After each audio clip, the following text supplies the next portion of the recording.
இயேசு கிறிஸ்து நம்மிடம் தோன்றிய கடவுள் இல்லை.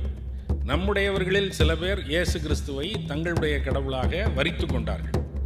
அல்லாஹ் நம்முடைய கடவுள் இல்லை, நம்முடைய திணை மரபில் தோன்றிய கடவுள் இல்லை. ஆனாலும் நம்முடைய சகோதரர்களில் சிலர் அல்லாவை தங்களுடைய கடவுளாக வரித்து கொண்டார்கள். இது தேவையில்லாத சேட்டை. நீ முருகனை பற்றி படம் எடுக்கிறேன்னா எடு, ஆனால் நாங்கள் தான் அந்த முருகன் வடக்கிலேருந்து தோன்றினார், மத்தியில் கால் ஒன்றி உருண்டார், அதுக்கப்புறம் தெற்க அப்படியே உருண்டு உருண்டு வந்தார், இவங்க தூக்கி வச்சுக்கிட்டாங்க. இது சேட்டை. பத்துப்பகாட்டில் முருகன் இருக்கார், சிங்கப்பூரில் தண்ணீர் மலையான் இருக்கார், இலங்கையில் கதிர்காம முருகன் இருக்கார். அப்போ அதை சிங்கள முருகன் சொல்லிடலாமா? அவன் கையில் வேல் இருந்துச்சு, அவன் கோவக்காரன், சினமிகு செய், ஆகையினால அவன் பகையை அறுத்துருவான். வேலை வச்சு கும்பிட்றதை தாண்டி இங்கே வழிபாட்டு முறைங்கிறது முருகனுக்கு எதுவும் இல்லை. அப்புறம் வேலுக்கு என்னத்தை வச்சு வழிபடுறது? வேலுக்கு இவன் கோழி அறுத்திருக்கான், ஆடு அறுத்திருக்கான். ஆட்டினுடைய ரத்தத்தை வெள்ளரிசியில் கலந்து அதை களம் அமைத்து அதில் தூவுதல் அப்படிங்கிறது தான் வழிபாட்டு முறை. பரிபாடலோடு வருகிற போற்றி பாடல்கள் ஒன்றுல அவன் சொல்றான், கூடலும் தன்பரங்குற்றமும் இருக்கிற போது எங்களுக்கு எதுக்குடா சொர்க்கம்ங்கிற. கந்துன்னா ஒரு தறி, மாடு கட்டுற தறி மாதிரி. மாடு கட்டுறதுக்கு ஒரு முளை அடிக்கும், சின்னதா இருக்கும். யானை கட்டுறதுக்கு ஒரு தறி நட்டா எப்படி இருக்கும்? பெருசா இருக்கும். அது கல்லா, அதை மரத்துல ஊன முடியாது, பிடிங்கி எரிஞ்சுட்டு போயிடும். அப்ப அது கல்லால் ஊற்றப்பட்ட தறி. அப்ப யானை கட்டும் தறிக்கு கந்துன்னு பேரு. கந்துடை பொதியல்னு தொல்காப்பியத்தில் வருது. நட்டு வழிபட்ட போது அந்த கடவுளுக்கு வேலன்னு பேரு, கந்து நட்டு வழிபட்ட போது அந்த கடவுளுக்கு கந்தன்னு பேரு. அப்ப கந்தனுக்கு என்னடா சம்பந்தம்? ஒரு இசை போட்டுட்டா அந்த யௌத்தேய படையாகிய அந்த ஆரிய குழுவினுடைய தெய்வம் ஆறு முகங்களுடைய கையில் வேல் கொண்ட போர் தெய்வம். எல்லாவற்றையும் ஒருமைப்படுத்துகிற பார்வையை எப்போதும் இங்கே ஏற்றது கிடையாது. ஒருமைப்படுத்த நினைக்கிறீர்கள், ஏன் பன்மையை ஒப்புக்கொண்டு போங்களேன். என்ன இப்போ அவன் நாங்கள் தமிழ் கடவுள்னு சொல்றதுனால உங்களுக்கு என்ன இப்போ பிச்சுக்கிட்டு போகுது?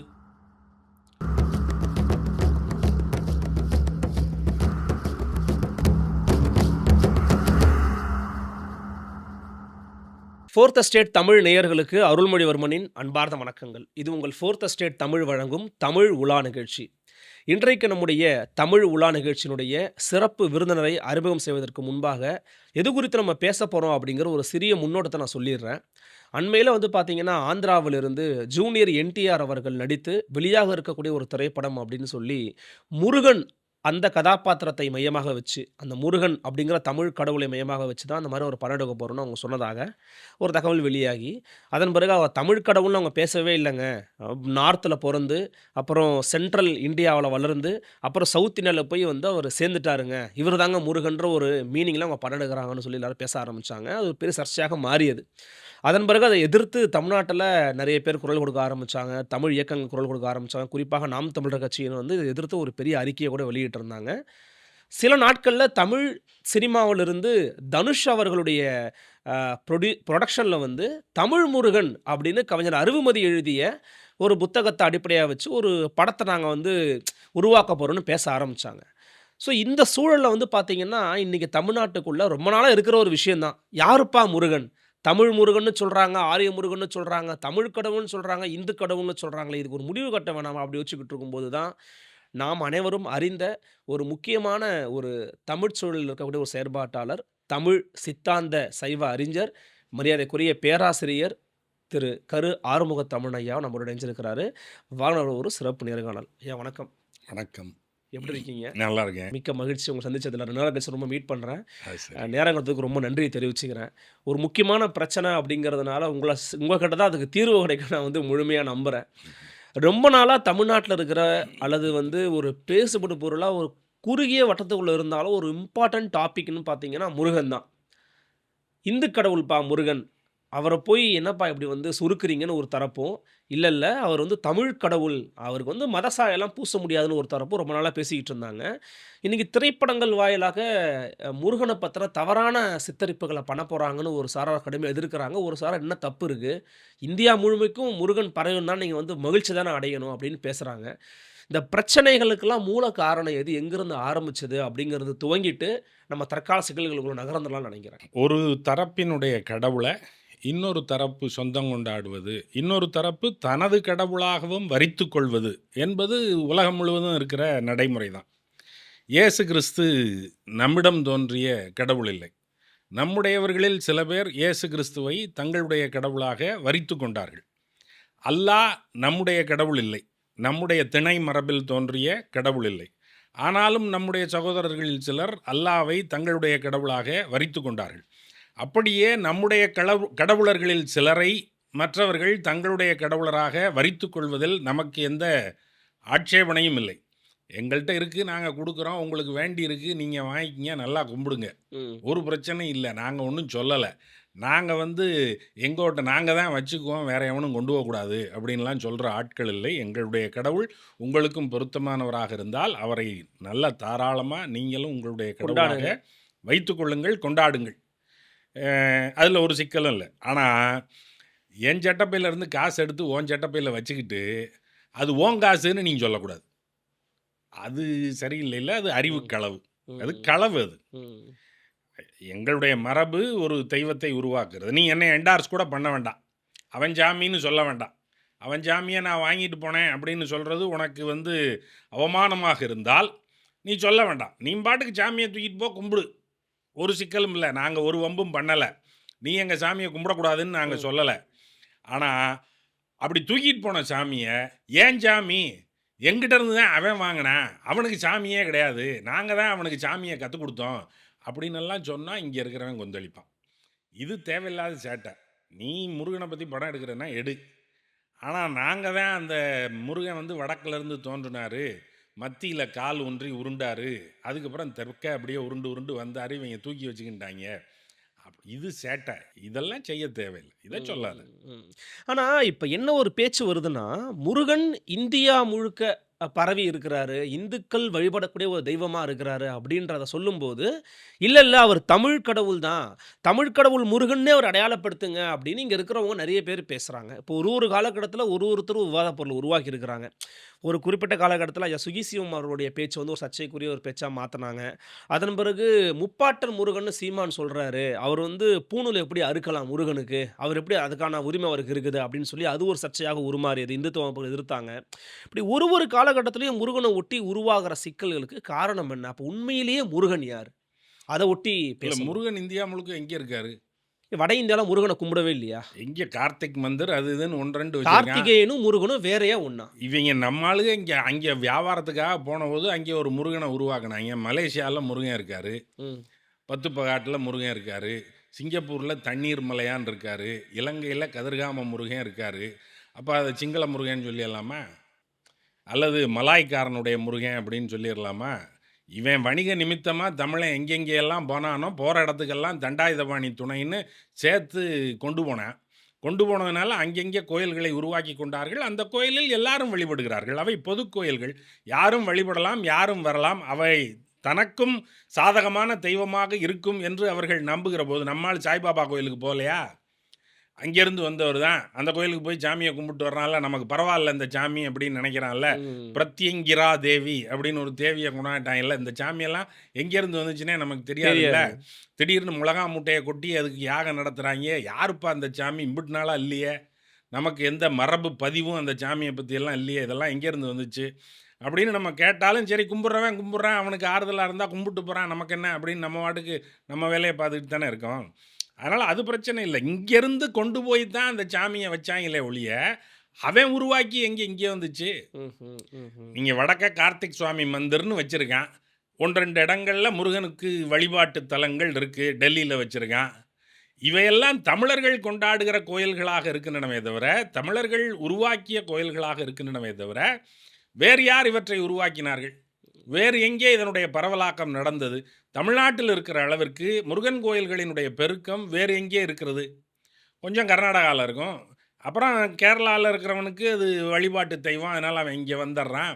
கொஞ்சம் ஆந்திராவில் இருக்கும். அதை தாண்டி போனால் வேற எங்கே இவ்வளவு பரவலாக இருக்கிறது? அப்போ இல்ல இந்தியா முழுக்க இருக்கிற தெய்வம்னு நீங்கள் சும்மா சொல்கிறது அது ஒரு கட்டமைக்கிறது தானே தவிர, வடக்க தோன்றியது இந்தியா முழுக்கவும் அது நிரம்பி இருக்கிறது அப்படின்னு சொல்கிறதெல்லாம் நம்ம திணை தெய்வம்னு சொல்கிறோம். அதை தமிழ்நாட்டுக்குமே கூட பொது தெய்வமா அது அப்படிங்கிறதுல இன்னொரு சிக்கல் இருக்குது. ஓ! அதை நீங்கள் குறிஞ்சி நிலத்திற்கான தெய்வம்னு தானே சொன்னீங்க. திணை தெய்வம் தானே அது. அப்புறம் அது மெல்ல மெல்ல பொதுமைப்படுகிறது. அப்படி பொதுமைப்பட்டு தான் இந்தியா முழுவதும் அது பரவியதே தவிர, அங்கே பரவி இருந்ததனால் இங்கே வரவில்லை. இல்ல அப்படி சொல்றீங்க. ஆனா, இப்போ அவங்களுடைய லாஜிக் படி பார்த்தோம்னா, அவங்க வந்து ஒரு புராணத்த நம்புறாங்க. ஃபார் எக்ஸாம்பிள் சிவன், பார்வதி அவங்களுக்கு பிறந்த மகன் விநாயகர், அவருக்கு பிறந்த மகன் தான் முருகன். அந்த முருகன் தான் வந்து நம்முடைய முருகன் அப்படின்னு சொல்றது ஒரு பார்வை. இன்னொரு பக்கம் இல்ல, இல்ல கொற்றவையுடைய மகள் தான் வந்து முருகனு. அவரு ஒரு நிலத்துல பிறந்தவரு. திருக்குறள்ல சொல்லுவாங்க, "வையத்துள் வாழ்வாங்கு வாழ்வான் வானுரை தெய்வத்துள் வைக்கப்படும்." அப்ப இங்க வாழ்ந்து சிறந்த மனிதராக இருந்து மறைந்தவர் ஒரு தெய்வமா மாறியிருக்கிறாருன்னு சொல்றாங்க. 2த்துல எது உண்மை? அவர் மனிதரா? தெய்வமா? இது வந்து இந்த சிவகுமாருங்கிற கதையெல்லாம் வடக்க உருவாக்கி வைக்கப்பட்ட தொன்ம கதைகள். இவையெல்லாம் பின்னால் உருவாக்கப்பட்டவை. நமக்கு உள்ள மரபில் இங்கே சிவனை பற்றிய குறிப்போ சிவகுமாரன்கிற குறிப்போலாம் இல்லை. இங்கே கொற்றவை சிறுவன் அப்படின்னு தான் இருக்குது. இலக்கியத்துல சான்றுகள் இருக்கு. வெல்போர் கொற்றவை சிறுவ அப்படின்னு திருமுருகாற்றுப்படையில் வருது. அதுலேயே வந்து பழையோள் குளவி அப்படின்னு வருது. அணி இழை பழையோள் குளவி அப்படின்னு. பழையவள்னா ஆதித்தாய் பகவதி, அவளுடைய பையன் அப்படின்னு இருக்கு. கொற்றவை அவளுடைய மகன் அப்படின்னு இருக்கே ஒழிய சிவகுமாரன் அப்படிங்கிறது இல்லை. அப்போ இந்த கதை பின்னால் உருவாக்கப்பட்ட கதை. இங்கே வந்து சேய்னு அவனுக்கு பேர், சேயோன் அப்படின்னு பேர், சேய் அப்படின்னு பேர். சேய்ங்கிறதுக்கு என்ன பொருள் அப்படின்னா 2 பொருள். ஒன்று குழந்தை பையன். ஆமா. குழந்தை. ஆமா. யாருடைய குழந்தை? கொற்றவையினுடைய குழந்தை அப்படிங்கிற பதிவு திரும்ப திரும்ப சங்க இலக்கியத்தில் சொல்லப்பட்டு கொண்டே வருகிறது. எங்கேயும் சிவனுடைய குழந்தைன்னு இல்லை. சிவன்கிற நேரடி ரெஃபரன்ஸே சங்க இலக்கியத்தில் இல்லை. அது வந்து ஆலமர் செல்வன், நன்றாய்ந்த நீள் நிமிர் சடையன் அப்படின்னெல்லாம் இருக்கே ஒழிய, மழுவாள் நெடியோன் அப்படின்னெல்லாம் இருக்கே ஒழிய, சிவன் அப்படின்னு நேரடியாக எங்கேயும் சொல்லப்படலை. சிவனுடைய மகன் முருகன் சொல்லப்படலை. சங்க மரபுல இல்லை. திருமுருகாற்றுப்படையிலேயே திருமுருகாற்றுப்படையும் பரிபாடலும் இந்த புராண கதைகளை எல்லாம் ஏற்று நூலாக்கம் செய்தவை, பாவாக்கம் செய்தவை. அப்படி சொல்லும் போதுமே கூட இப்போ திருமுருகாற்றுப்படை இந்த புராண மரபுகளெல்லாம் வடக்கே உற்பத்தி செய்யப்பட்ட புராண மரபுகளெல்லாம் ஏற்று அமைந்தாலும் கூட, தெய்வானையை உள்ளே கொண்டு வந்து விட்டாலும் கூட, இங்கே வந்து கொற்றவை சிறுவ பழையோள் குளவின்னு தானே சொல்ல வேண்டியிருக்கு. மலைமகள் மகன் அப்படின்னு தானே சொல்ல வேண்டியிருக்கு. நீ சிவகுமாரன் ஏன் சொல்லலை அப்படின்னா அந்த கருதுகோள் இங்கே இல்லை, தொடக்கத்தில் இல்லை. அது பின்னால் புகுத்தப்படுகிறது. அப்போ அந்த பழைய தொடக்க நிலைக்கு நம்ம போனோம்னா அவனுக்கு பேர் சேய். சேய்ங்கிறது 2 பொருள் பற்றி வரும். சேய்ங்கிறவன் அவன் குழந்தை. யாருடைய குழந்தைனா கொற்றவையினுடைய குழந்தை. அவன் எப்பேற்பட்ட குழந்தைன்னா அவன் ரொம்ப கோவக்கார குழந்தை. நமக்கு வந்து முருகு என்றால் அழகு அப்படின்னு திருவிக்கா சொல்லிவிட்டு போயிட்டார். முருகன் அல்லது அழகுன்னு நூல் எழுதிட்டார். ஆகையினால அழகென்ற சொல்லுக்கு முருகான்னு திரும்ப திரும்ப பாட்டு எழுதி பதிய வச்சிட்டாங்க. முருகன்னா அழகுன்னு ஒரு இடத்துல கூட சங்க இலக்கியத்தில் வரல. முருகன்னா சீற்றம் உள்ளவன் அப்படின்னு தான் வருது. செருமிகு அப்படின்னு தான் வருது. அவன் வந்து சினம் மிகு முருகன் அப்படின்னு தான் வருது. சினம் மிகு முருகன் தன்வரை தன்பொழில் பரங்குன்றம், தன்பரங்குன்றம். சினமிகு முருகன் தன்பொழில் தன்பரங்குன்றம் அப்படின்னு தான் வருது. சூர்மருங்கருத்த சுடரிலை நெடுவேல் சினமிகு முருகன் தன்பரங்குன்றம் அப்படின்னு அகநானூரில் வருது. ஓகே. அப்போ அவனை சின மிகுந்தவன், சீற்றம் மிகுந்தவன் அப்படின்னு தான் சொல்கிறாங்களே ஒழிய அழகு மிகுந்தவன் ஒரு இடத்துலையும் பதிவு வரல. நம்ம ஐயா தான் சொல்கிறாரு, தமிழ்த்தன்றல் தான் சொல்கிறாரு. அது அது ஒன்றும் பெரிய குற்றம் இல்லைன்னு வச்சுங்க. முருகன்கிற சொல்லுக்கு பல்வேறு பொருள் உண்டு. பொருள் இருக்கு. அதில் அழகு ஒரு பொருள், இளமை ஒரு பொருள், அதுக்கப்புறம் கடவுள் தன்மைங்கிறது ஒரு பொருள், மனம்ங்கிறது ஒரு பொருள், 4 பொருள்கள் இருக்கின்றன. அந்த 4 பொருள்களில் நான் அழகு என்ற பொருளை சிறப்பித்து இதை எழுதுகிறேன்னு சொல்லி தான் அந்த நூலை எழுதுறார். எழுதுறாரு. அப்புறம் இது வந்து ஒரு திணைக்கான கடவுள் தானே, இது ஒட்டுமொத்த தமிழ் பரப்புக்கும் உரிய கடவுள் இல்லையே அப்படிங்கிற கேள்வி வந்துருமோ ம். அப்படிங்கிறதுக்காக அதை சமாதானப்படுத்துவதற்கு அவர் ஒரு சமாதானம் சொல்லுகிறார். அது வந்து குன்றத்தில் இருக்கும்போது அது சிவப்பு நிறத்தை பெறுவதனால் அதுக்கு சேய் அப்படின்னு பேர். அது காட்டுக்கு இறங்கி வரும்போது, காட்டில் இருக்கிறவன் கடவுளை பார்க்கும்போது, குன்றத்தில் இருக்கிறவன் கடவுளை பார்க்கும்போது அவன் செவ்வானம் சக்கரவானம் எல்லாம் சிவப்பை ஆமா. பார்க்கறதுனால அவன் சிவப்புன்னு கடவுளை வச்சுக்கிட்டான். காட்டுக்குள்ள இருக்கிறவன் கடவுளை பார்க்கும்போது காடு இருண்ட காடாக இருக்கிறது. ஆகையினால அவனுக்கு இருட்டின் கருமை தான் தெரிகிறது. ஆகையினால அவனை இருட்டு நிறமுடையவன் கடவுள். ஆகையினால மாயோன் அப்படின்னு வச்சுக்கிட்டான். மருத நிலத்தில் இருக்கிறவன் அவன் வந்து ஆளுமை அப்படின்னு கருதுனதுனால வேந்தன் அப்படின்னு வச்சுக்கிட்டான். நெய்தல் நிலத்தில் இருக்கிறவன் நீல வண்ணத்தை பார்த்துக்கிட்டே இருந்ததுனால வண்ணன் அப்படின்னு வச்சுக்கிட்டான். வண்ணன்ல ஒரு இரனாவை போட்டு வர்ணன் வருணன் அப்படின்னு மாற்றிக்கிட்டாங்க. அது வண்ணன் தான் அது. ஆகையினால வண்ணன்னு வச்சுக்கிட்டான். ஒவ்வொருத்தனுக்கும் ஒவ்வொரு நிறம் தெரிஞ்சிச்சு, ஒவ்வொரு தன்மை தெரிஞ்சிச்சு. ஆகையினால ஒரு கடவுள் தான். அந்த ஒரு கடவுளை குறிஞ்சியில் இருக்கிறவன் பார்த்தபோது செவப்பா பார்த்ததுனால சேயோன், முல்லையில் இருக்கிறவன் பார்த்தபோது கருப்பா பார்த்ததுனால அவன் மாயோன், வேந்தனா மருதத்தில் இருக்கிறவன் பார்த்ததுனால அவன் வந்து மருதன் அல்லது வேந்தன், அப்புறம் நீளமா பார்த்ததுனால நெய்தல்காரனுக்கு அவன் வண்ணன் அப்படின்னு அவர் சமாதானம் சொல்லுகிறார். ஆகையினால சீற்றப்பொருளை தான் வந்து முன் வச்சானே தவிர இவர் சொல்றது மாதிரி அழகு பொருள் முன்னிலைப்படுத்து அது ஒரு பொருள் தான் அந்த முருகுங்கிற சொல்லுக்கு. ஆனா முருகுங்கிற சொல்லு எந்த வேர்ல இருந்து வந்துச்சுன்னு பார்த்தீங்கன்னா முல் அப்படிங்கிற வேர்ல இருந்து வருது. முல்லைப்பூவுக்கு ஏன் முல்லைன்னு பேருனா அது கூர்மையா இருக்கு. அது வந்து பிள்ளை வருகினுடைய பல்லின் கூர்மையை போல கூர்மையானது முல்லை மொட்டு அப்படிங்கிறதுனால அதுக்கு முல்லைன்னு பேரு. முல்லைங்கிறது முள்ளுங்கிறது முர்ருன்னு ஆகும். முள்ளுல இருந்து தான் முள்ளு வருது. முள்ளினுடைய கூர்மை என்ன, கூர்மை பொருள் பற்றி வந்தது முள்ளு. அப்புறம் அந்த முள்ளு முர்ராகும். முருகுன்னு ஆகும், முருகல் ஆகும். முருகல் தோசைங்கிறது ஏன் முருகலா இருக்கு, முருகல் தோசைன்னு அதுக்கு ஏன் பேர் வந்துச்சுன்னா அது அறுக்கும் தன்மையுடையது. வெறும் கல் தோசை வளவள கொளன்னு மடிஞ்சிரும். முருகல் தோசை மொறுமொறுன்னு இருக்கிறதுனால அது கூரா இருக்கும், அறுக்கும்.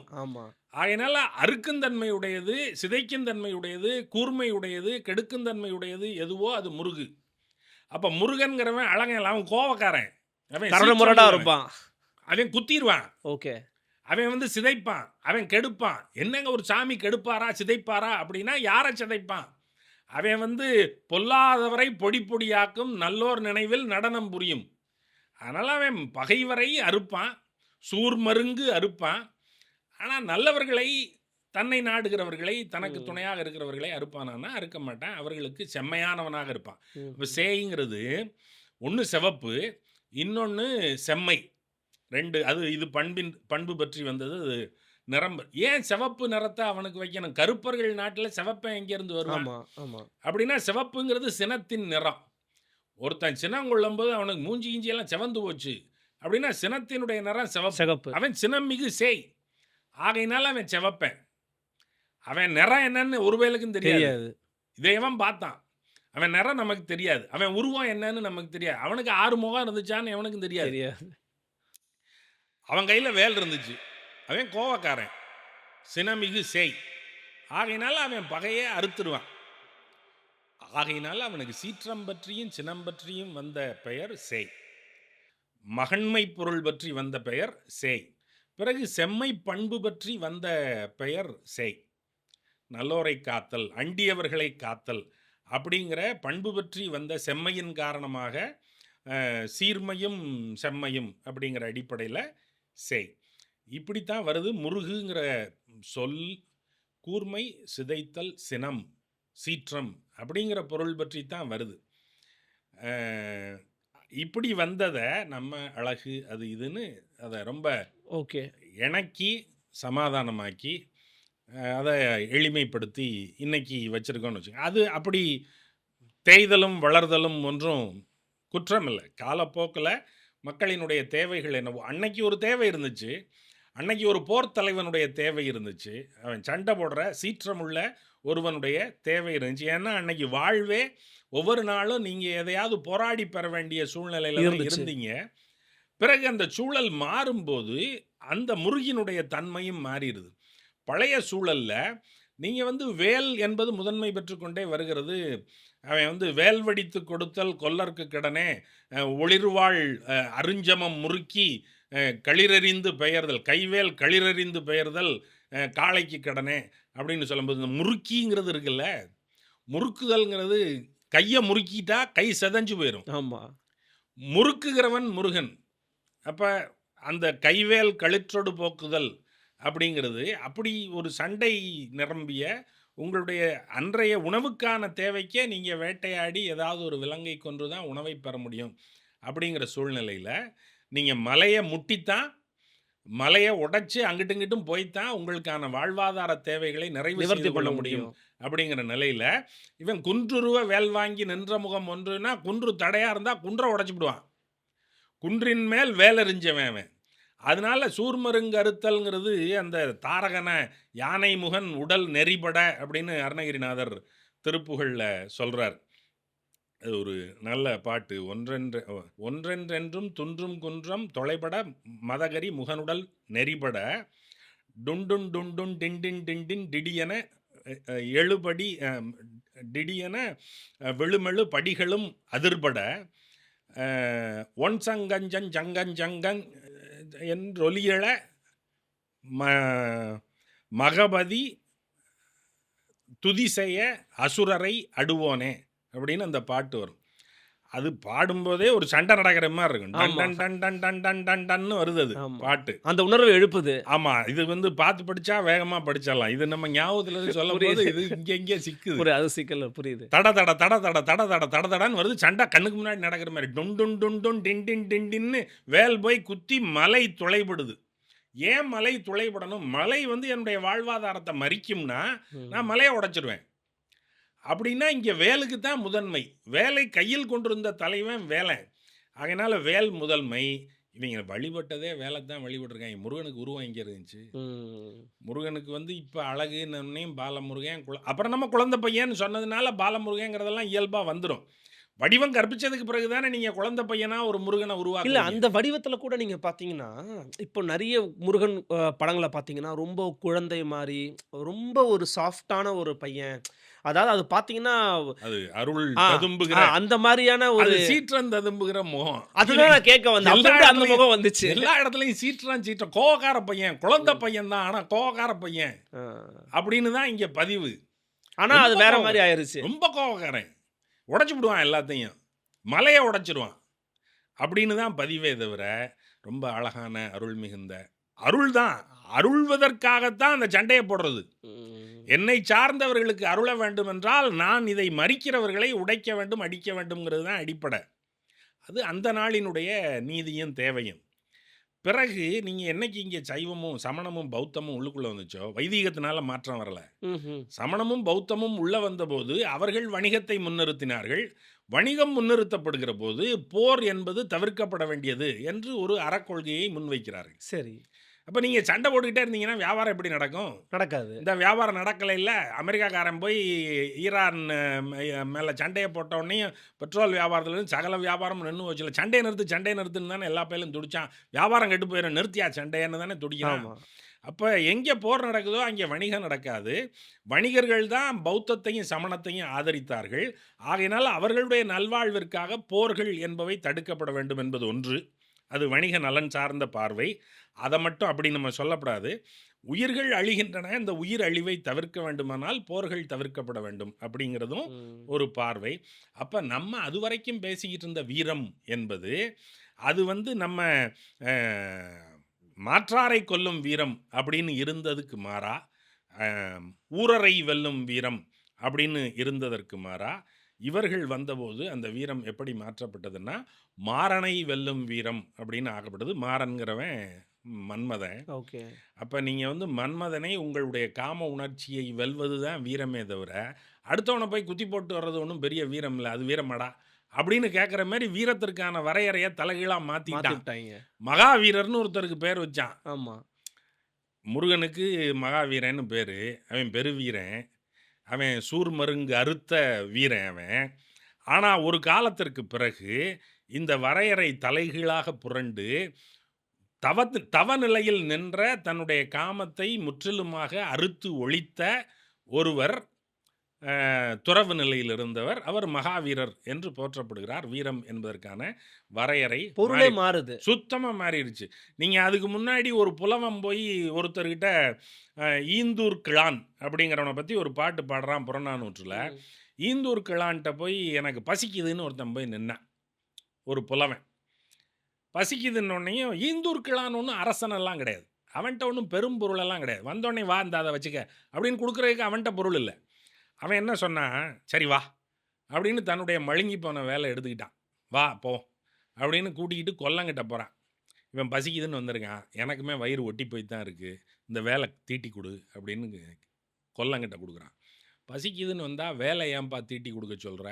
வேலை தீட்டி கொடுத்தா தானே உணவை சம்பாதிக்கலாம். ஒன்று எதையாவது விலங்க வேட்டையாடி நான் அந்த உணவை உருவாக்கி நானும் சாப்பிட்டு இவனுக்கும் கொடுக்கணும், அல்லது இந்த வழியில் போகிறவன் எவனையா மறித்து நிறையா வச்சுருந்தீங்கன்னா கொஞ்சம் இதை கொடுத்துட்டு போடான்னு வழிப்பறி செஞ்சு பிடுங்கணும். இது ரெண்டை விட்டா நான் இவனுக்கு உணவு எப்படி கொடுப்பேன்? என்கிட்ட எங்கே இருக்கு? ஆகையினால வேலை எனக்கு செம்மை செய்து கொடு அப்படின்னு கேட்கிற காலம் ஒரு காலமாக இருந்த நிலை மாறி திருக்குறள் வந்தபோது வேலோடு நின்றான் இடுவென்றார் போலும் கோலோடு நின்றார் இரவு அப்படின்னு அதை தலைகீழாக்கம் செஞ்சிட்டாரு. வேலை காட்டி காசை கொடுன்னு பிடுங்குறதெல்லாம் ஒரு இதுவாயா? கவர்மெண்ட் அந்த மாதிரி செய்யலாமா? வரி வாங்குறது வந்து வேலை காட்டி காசை பிடுங்கினது மாதிரி ஆறலை கல்வர் மாதிரியா நீ வரி வாங்குறது அப்படின்னு கண்டனம் செய்யும்போது அரசின் மேலே தான் அந்த கண்டனம், வரி வாங்கும் முறையின் மேலே தான் கண்டனம். ஆனால் அதனுடைய காட்டாக அதில் முன்வைக்கப்படுவது எதுனா வேலை காட்டி கொடுன்னு கேட்குறது மாதிரி நீங்கள் கேட்கலாமா அப்படின்னு தான் கேட்குறாரு. வேலை காட்டி கொடுன்னு கேட்குறது தப்பு இல்லை பழைய நிலையில். வேலை வடிச்சு கொடு, நான் போய் இவனுக்கு சோத்தை உண்டாக்கி கொடுக்குறேன்னு தான் ஒருத்தன் போயிருக்கான். அப்போ இந்த அறம் சார்ந்த இந்த வாழ்வியல் சார்ந்த கருத்து நிலைகள் எல்லாமே சமணமும் பௌத்தமும் உள்ளே கொண்டு வந்து வைத்த அறநிலை கருத்துக்களின் காரணமாக புதிய மாற்றத்தை பெறுகின்றன. மாற்றம் பெறும்போது முருகன் செல்வாக்கு இழந்துட்டான். அது வரைக்கும் போர் தெய்வம் முருகன் அப்படின்னு தூக்கி வச்சிருந்த நிலைமை மாறி இந்த அறமெல்லாம் வந்ததுக்கு பிறகு முருகன் வந்து படிமானம் ஆயிட்டான். அப்போ அருளுருவமாக அவனை ஆக்க வேண்டிய தேவை வந்துடுச்சு. அதுக்கப்புறம் நீங்கள் அவனை சீற்றமிகு செருமிகு சேமிகு அப்படிலாம் அதெல்லாம் காட்ட முடியாது. நீங்கள் அவனை அருள்மிகு அப்படின்னு தான் ஆக்கணும். எல்லாரையும் நமக்கு வந்து அருள்மிகு கபாலீஸ்வரர், அருள்மிகு கற்பகாம்பாள், இப்போ அருள்மிகுன்னு கூட எழுதுறதில்ல, மீன் எழுதுறான். சில இடத்துல ஸ்டீன் போட ஆரம்பிச்சிட்டாங்க. ஆமாம், அது வந்து இன்னும் மோசமாக இருக்குது. எல்லாத்தையும் ஒரு இடத்துல குக்குடா துவஜர் அப்படின்னு போட்டிருந்தான். என்னடா குக்குடா துவஜர் அப்படின்னா, குக்குடம்னா கோழியான், துவஜம்னா கொடியான்.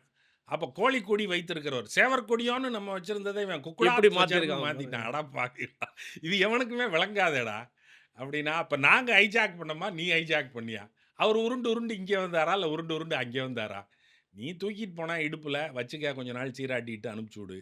ஆனால் எங்களுடையதை உன்னுடையதுன்னு நீங்கள் சொல்கிறது அயோக்கியத்தனம். அப்போ இந்த அருள்மிகு அப்படின்னு சொல்கிறதுக்கான தேவை என்ன வந்துச்சுன்னா, இவர்கள் அருளை முன்வைத்த காரணத்தினால் பிறகு நீங்கள் சங்க இலக்கியத்தில் ஒரு காலகட்டத்திற்கு பிறகு அதனுடைய அந்த பாட்டுகளினுடைய போக்கு மாறுறத பார்க்கலாம்.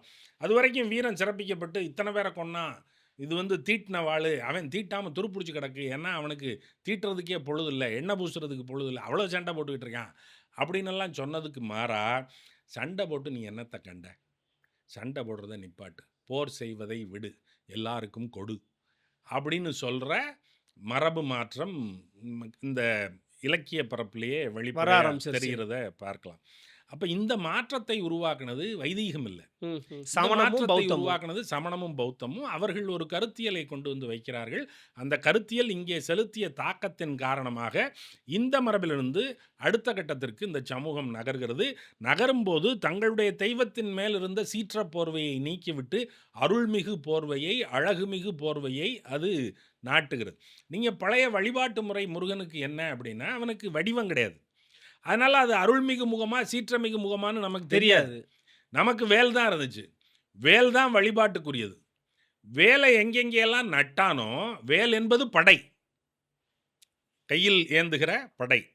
வேல் எங்கெங்கெல்லாம் நடப்பட்டதோ அவையெல்லாம் படை வீடுகள். அதனால் வேலை வச்சு கும்பிட்றதை தாண்டி இங்கே வழிபாட்டு முறைங்கிறது முருகனுக்கு எதுவும் இல்லை. அப்புறம் வேலுக்கு என்னத்தை வச்சு வழிபடுறது? வேலுக்கு இவன் வந்து கோழி அறுத்திருக்கான், ஆடு அறுத்திருக்கான். ஆட்டினுடைய இரத்தத்தை வெள்ளரிசியில் கலந்து அதை வந்து களம் அமைத்து அதில் தூவுதல் அப்படிங்கிறது தான் வழிபாட்டு முறை. வேலனுக்கான நமக்கு வழிபாட்டு இடம் எது, கோயில் எது அப்படின்னா, இதுலேயோ பார்த்தேன், முருகனுக்கு கோயிலே கிடையாது, கோயில்களெல்லாம் பின்னாடி தான் உருவாக்கப்பட்டன அப்படின்னு ஒருத்தர் சொல்லியிருக்கார். கோயில்களே பின்னாடி தான் உருவாக்கப்பட்டன, எல்லா கோயில்களும் பின்னாடி தான் உருவாக்கப்பட்டன. நீங்கள் ரொம்ப பழைய கோயில் முருகனுக்குன்னா நீங்கள் வந்து திருப்பரங்குன்றத்துக்கு போயிடணும். திரும்ப திரும்ப தன்பரங்குன்றம்னு திருப்பரங்குன்றத்தையும் திருச்செந்தூரையும் சொல்லிக்கிட்டே இருக்கான். இவை இரண்டும் பழைய வழிபாட்டு தலங்கள். அங்கே எந்த அளவில் கோயில்கள் இருந்தன என்பது நமக்கு தெரியாது. ஆனால் இவை பழைய தலங்கள். இவை பழைய இலக்கியங்களில் அகநானூறு மாதிரியான சங்க இலக்கிய நூல்களிலேயே இவை வந்து காட்டப்பெற்றிருக்கின்றன. அப்புறம் அவையெல்லாம் ரொம்ப மதிப்புக்குரியவையாகவும் இருந்திருக்கின்றன. பரிபாடல் தொடர்பில் பரிபாடல் இல்லை, பரிபாடலோடு வருகிற போற்றி பாடல்கள் ஒன்றில் அவன் சொல்கிறான், கூடலும் தன்பரங்குன்றமும் இருக்கிற போது எங்களுக்கு எதுக்குடா சொர்க்கம்ங்கிற, நான் ஏன்டா மறுவாழ்வு தேடணும், நான் ஏன் சொர்க்கத்துக்கு போகணும், என்னுடைய இலக்கு சொர்க்கம், நான் ஏன் வானுலகத்திற்கு போகணும், எனக்கு வேண்டியது மண்ணுலகத்தில் இருக்குது, எனக்கு கூடல் இருக்குது, தன்பரங்குன்றம் இருக்குது, நான் இங்கேயே இருந்துக்கிறேன் அப்படின்றான். அப்புறம் மற்ற இடங்களில் காலையில் துயில் எழுப்புவதற்கு கோழி கூவி துயில் எழுவார்கள், அல்லது வேத முழக்கம் கேட்டு துயில் எழுவார்கள். எங்களுக்கு அதெல்லாம் தேவையில்லை. ஏன்னா நாங்கள் தூங்குறதே இல்லை. நாங்கள் தூங்குனா தானேப்பா துயில் எழுப்பணும். இங்கே நாங்கள் தூங்குறதே இல்லை. நாங்கள் எல்லா நேரமும் சௌரியமாக மதுரையிலையும் திருப்பரங்குன்றத்துலையும் நாங்கள் முழிச்சிக்கிட்டே இருந்து சாமியை கும்பிட்டுக்கிட்டு நாங்கள் பாட்டுக்கு தெரிஞ்சுக்கிட்டு இருக்கோம். அதில் கொடிமரம் இருந்துச்சா, விளக்கேற்றுற தூண் இருந்துச்சாங்கிறதெல்லாம் நமக்கு பதிவு இல்லை. தன்பரங்குன்றம் இருந்துச்சு, தன்பரங்குன்றத்தில் விளக்கேற்றுற தூண் இருந்துச்சாங்கிறதுக்கு பதிவில்லை. அப்போ இதுதான் நமக்கு மரபு. இங்கே வேல் நட்டு வழிபட்டிருக்கிறார்கள். இந்த மாமல்லபுரத்தில் அகழ்ந்தெடுக்கப்பட்டிருக்கிற அந்த பழைய கோயிலில் கடற்கரையை ஒட்டி அந்த புலிக்குகைக்கு பக்கத்தில் அதில் ஒரு கல்லால் செய்யப்பட்ட வேல் ஒன்று நின்று கொண்டிருக்கிறது. முருகன் கோயில் அப்படிங்கிறதுக்கான அடையாளம். சரி, மாமல்லபுரம் பல்லவர்களினுடைய காலம், அது பிற்காலம்னு வச்சுங்க. தன்பரங்குன்றம் இன்னும் பழசு. அப்போ வேல் என்பது வழிபாட்டிற்குரியது. ஒரு கல்லை ஊனி அதை முருகன் வழிபட்டிருக்காங்க. அந்த ஊன்றப்பட்ட கல்லுக்கு கந்து என்று பெயர். கந்துன்னா ஒரு தறி, மாடு கட்டுற தறி மாதிரி. மாடு கட்டுறதுக்கு ஒரு முளை அடிப்பாங்க, சின்னதாக இருக்கும். யானை கட்டுறதுக்கு ஒரு தறி நட்டால் எப்படி இருக்கும், அது கல்லா, அதை மரத்தில் ஊன முடியாது, பிடுங்கி எறிஞ்சிட்டு போயிடும். அப்போ அது கல்லால் ஊன்றப்பட்ட தறி. அப்போ யானை கட்டும் தறிக்கு கந்துன்னு பேர். கந்துடை பொதியல்னு தொல்காப்பியத்தில் வருது, கந்து வழிபாடுன்னு வருது. கந்துங்கிறது என்னன்னா, அதுக்கு நச்சினார்க்கினியர் உரை எழுதும்போது அது வந்து யானை கட்டும் தறி, அது மாதிரி ஒரு அமைப்பு அப்படின்னு சொல்கிறாரு. அப்போ அந்த கந்தை வழிபட்டிருக்கான். கந்தில் வழிபடப்பட்டதுனால, கந்துங்கிறது ஒரு அடையாளம் தான். கந்து is a mark, it does not signify anything மோர். எனக்கு வழிபடுறதுக்கு ஒரு அடையாளம், அது ஒரு குறியீடு. நான் வேலை நட்டு வழிபடுவேன், கந்து நட்டு வழிபடுவேன். வேலை நட்டு வழிபட்ட போது அந்த கடவுளுக்கு வேலன்னு பேர், கந்து நட்டு வழிபட்ட போது அந்த கடவுளுக்கு கந்தன்னு பேர். அப்போ கந்தனுக்கு என்னடா சம்பந்தம்? ஒரு இசை போட்டுட்டா அது வந்து ஓஞ்சாமி ஆயிருமா? நாங்கள் வேட்டின்னு சொன்னால் நீங்கள் அதை வேஷ்டி அப்படிம்பிய. எல்லாத்துலேயும் நாங்கள் சலம் அப்படின்னு சொன்னால் நீங்கள் ஜலம் அப்படிம்பிய. சலசலான்னு ஓடுறதுனால சலம், அதுக்கும் ஜலத்துக்கு என்ன சம்பந்தம்? ஜலத்தை தான் நீங்கள் சலம்னு எழுதுறீங்க. நாங்கள் சலசலான்னு ஓடுறதுனால சலம்னு எழுதுகிறோம். சலசலன்னு அசைவது எதுவோ அது சலம், சலசலக்காமல் அசையாமல் நிற்கிறது எதுவோ அது அசலம். அப்போ அசலமும் எங்கோடு தான், சலமும் எங்கோடு தான். எல்லாத்தையும் தூக்கி நீ மடியில் வச்சுக்கிட்டு இதெல்லாம் எங்களுது, நீங்கள் ஆட்டையை போட்டீங்க அப்படின்னு சொல்லக்கூடாது. அதனால் கந்து, கந்தன், வேல், வேலன், இப்படி தான் நம்ம வழிபட்டோம். இதில் நமக்கு ஆறுமுகம் எங்கே வந்துச்சு, ஸ்கந்தன் எங்கே வந்து? இல்லை, நீங்கள் வந்து ஸ்கந்தன் அப்படிங்கிறத அவங்க வந்து நம்ம கந்தனை தான் ஸ்கந்தனை மாற்றிட்டாங்கன்னு சொல்கிறீங்க. அவங்க இன்னொன்று என்ன சொல்கிறாங்கன்னா, எங்களுடைய சுப்பிரமணியர் தான் நீங்கள் வந்து முருகன்னு மாற்றிட்டீங்க. அது மட்டும் இல்லாமல் ஆதிசங்கரர் கூட வந்து பார்த்தீங்கன்னா கௌமாரம்ன்ற ஒரு வழிபாடே கொடுத்துருக்கிறார். இந்து மதத்தினுடைய ஒரு கூறுகளில் அதுவும் ஒன்று. அப்போ எங்களுக்கும் பல ஆதாரங்கள் இருக்குது. ஸ்கந்தனுக்கு அவங்களோட வரலாறே வந்து அவங்க சொல்கிறாங்க. இப்போ இதெல்லாம் நம்ம வந்து கடந்து போயிட முடியுமா? அதுக்கு அவங்க சொல்லக்கூடிய கூறுகளில் உங்களுக்கு என்ன விமர்சனம் இருக்குது? ஸ்கந்தன்கிற கந்தன்கிறதுக்கு நான் பொருள் சொல்லிட்டேன். கந்திலிருந்து ஒரு அடையாளமாக வைத்து வழிபட்டது கந்தன். ஆமா. ஸ்கந்தன்கிறதுக்கு என்ன அடிப்படை, அதுக்கு பொருள் என்ன அப்படின்னா, ஸ்கந்தம் அப்படின்னா பலவாக இருந்தது ஒண்ணா மாறுது. ஒன்றாக்கப்பட்டால் அதற்கு ஸ்கந்தம் அப்படின்னு பேர். ஏன் இவனுக்கு ஸ்கந்தன்னு பேர்? ஏன்னா இவன் 6 பிள்ளையா பிறந்தான். 6ஆ இருந்தவனை ஒன்றா சேர்த்துவிட்டாங்க. சேர்த்ததுனால இவனுக்கு ஸ்கந்தன்னு பேர். இந்த 6 முகம் கதை எனக்கு அதுதான் பேர். அது நல்ல தமிழ் பேர் அப்படின்னு நமக்கு ஒரு தரம் சிலம்பலி செல்லப்பன் சொன்னார். 6 முகம்னாலே தமிழன் தானடா, அப்புறம் என்னடா ஆறுமுக தமிழன் அப்படின்னாரு. ஆனால் ரொம்ப காலம் கழிச்சு தான் தெரியுது ஆறுமுகம்ங்கிறது தமிழ் இல்லை. ஆறுமுகம்ங்கிறது சொல்லு பேர், தமிழ் பேர் தான். ஆனால் அதனுடைய அடிப்படை உருவாக்கம், அந்த அதன் பின்னால் இருக்கிற தொன்மம் இருக்குல்ல, அந்த தொன்மம், அந்த புராணம், அந்த கதை, அது நம்முடைய மரபில் சொல்லப்பட்ட கதை இல்லை. எங்கே தமிழ் இலக்கிய பரப்பில் முருகனுக்கு ஆறுமுகம்னு சொல்லப்பட்டிருக்கு? அது திருமுருகாற்றுப்படையில் தான் வருது. திருமுருகாற்றுப்படையில் ஒவ்வொரு முகமும் என்னென்ன செய்யும் அப்படிங்கிறது சொல்லப்படுது. முதல் என்ட்ரி அதுக்குள்ளே வருது. பரிபாடல்ல சொல்லப்பட்டிருக்கலாம். இதில் அறுபடை வீடு கொண்ட திருமுருகான் வருது இல்லை? 6 படை வீடு, நீங்கள் 24 படை வீடு கூட வச்சுக்கிங்க. நான் தான் சொல்லிட்டேன், வேல்ங்கிற படையை எங்கெங்கெல்லாம் நட்டிங்களோ அதெல்லாம் படை வீடு. ஓகே. நீங்கள் இங்கே படவேடுன்னு ஆந்திரா பார்டரில் ஒரு ஊர் இருக்கு, படை வீடு தான் அது. வேல் நட்டா படை வீடு. இங்கே நடுவில் ஒரு வேலை கொண்டாந்து வச்சிங்கன்னா, காரில் முன்னாடி டேஷ்போர்டில் வேல் நட்டு வச்சுருக்கேன், அப்போ காரு படை வீடு தான். எங்கெல்லாம் வேலை நட்டிங்களோ, படையை நட்டிங்களோ அதெல்லாம் படை வீடு தான். அது 6ஆ இருக்கிறது அதுக்கும் ஆறுமுகத்துக்கும் சம்பந்தம் இல்லை, தொடர்பு இல்லை. ஆறுமுகம் அப்படிங்கிற கதை எங்கேருந்து வந்துச்சுன்னா, ஷண்முக அப்படின்னா இது இந்த ஸ்கந்தன் அப்படிங்கிற கதை. இது நம்ம ஆளுங்க இன்னைக்கு ஒரு சம்பவம் பண்ண போகிறோம்ன்றாங்கல்ல, அது மாதிரி முருகனுக்கு ஒரு சம்பவம் பண்ணியிருக்காங்க அந்த காலத்தில். அதுக்கு பேர் குமார சம்பவம். அதை எழுதினவர் காளிதாசன். அதில் உற்பத்தி செய்யப்படுற கதைகள் தான் இவையெல்லாம். அதில் என்ன சொல்லப்படுதுன்னா, அதில் தான் சிவகுமாரன். நம்முடைய மரபில் அவன் கொற்றவை மகன். அந்த குமார சம்பவம் சொல்லப்படும் போது தான் அது சிவகுமாரன். அவன் சிவனுக்கு பிறந்த மகன். இது எல்லாத்துலேயுமே சிங்கிள் பேரண்ட் தான். அதுலேயும் சிங்கிள் பேரண்ட் தான், இதுலேயும் சிங்கிள் பேரண்ட் தான். ஆனால் பேரண்டேஜ் யாருக்கு அப்படிங்கிறது தான் வேறுபாடு. இங்கே கொற்றவைக்கு, அங்கே சிவனுக்கு. சிவனுடைய நெற்றிக்கண் நெருப்பு திறக்கப்பட்டது மன்மதனை எரிக்கிறதுக்காக. அந்த பொறிகள் சரவண பொய்கையில், நாணற்காட்டு பொய்கையில் கொண்டு போய் சேர்க்கப்பட்டன. 6 பொறிகள் விழுந்தன, 6 குழந்தைகளாயின. 6 குழந்தைகளையும் 6 கார்த்திகை பெண்கள் எடுத்து வளர்த்தார்கள். உமை தழுவும் போது அவர் 6 குழந்தைகளும் ஒன்றாகின. அப்போ பலவாக இருந்தது, ஒன்றானதுனால இவன் ஸ்கந்தன். அப்புறம் இவனுக்கு ஒன்றாகும் போதும் ஓர் உடல், 12 கை, 6 முகம் அப்படின்னு ஆனதுனால இவன் ஷண்முகன்.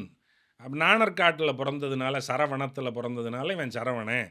கார்த்திகை பெண்கள் வளர்த்ததுனால இவன் கார்த்திகேயன் அப்படின்னு சொல்லப்படுற பெயர்கள் எல்லாமே அந்த கதை மரபிலிருந்து சொல்லப்பட்ட பெயர்கள். குமார சம்பவத்தில் தான் இருக்கு எல்லாமே. குமார சம்பவம், இதை ஒட்டிய மகாபாரதத்தில் இருக்கிற கதைகள், இப்படி வடமரபில் சொல்லப்படுற கதைகள் இவையெல்லாம். இவை பழைய தமிழ் மரபு முன்வைப்புகளில் இவையெல்லாம் இல்லை.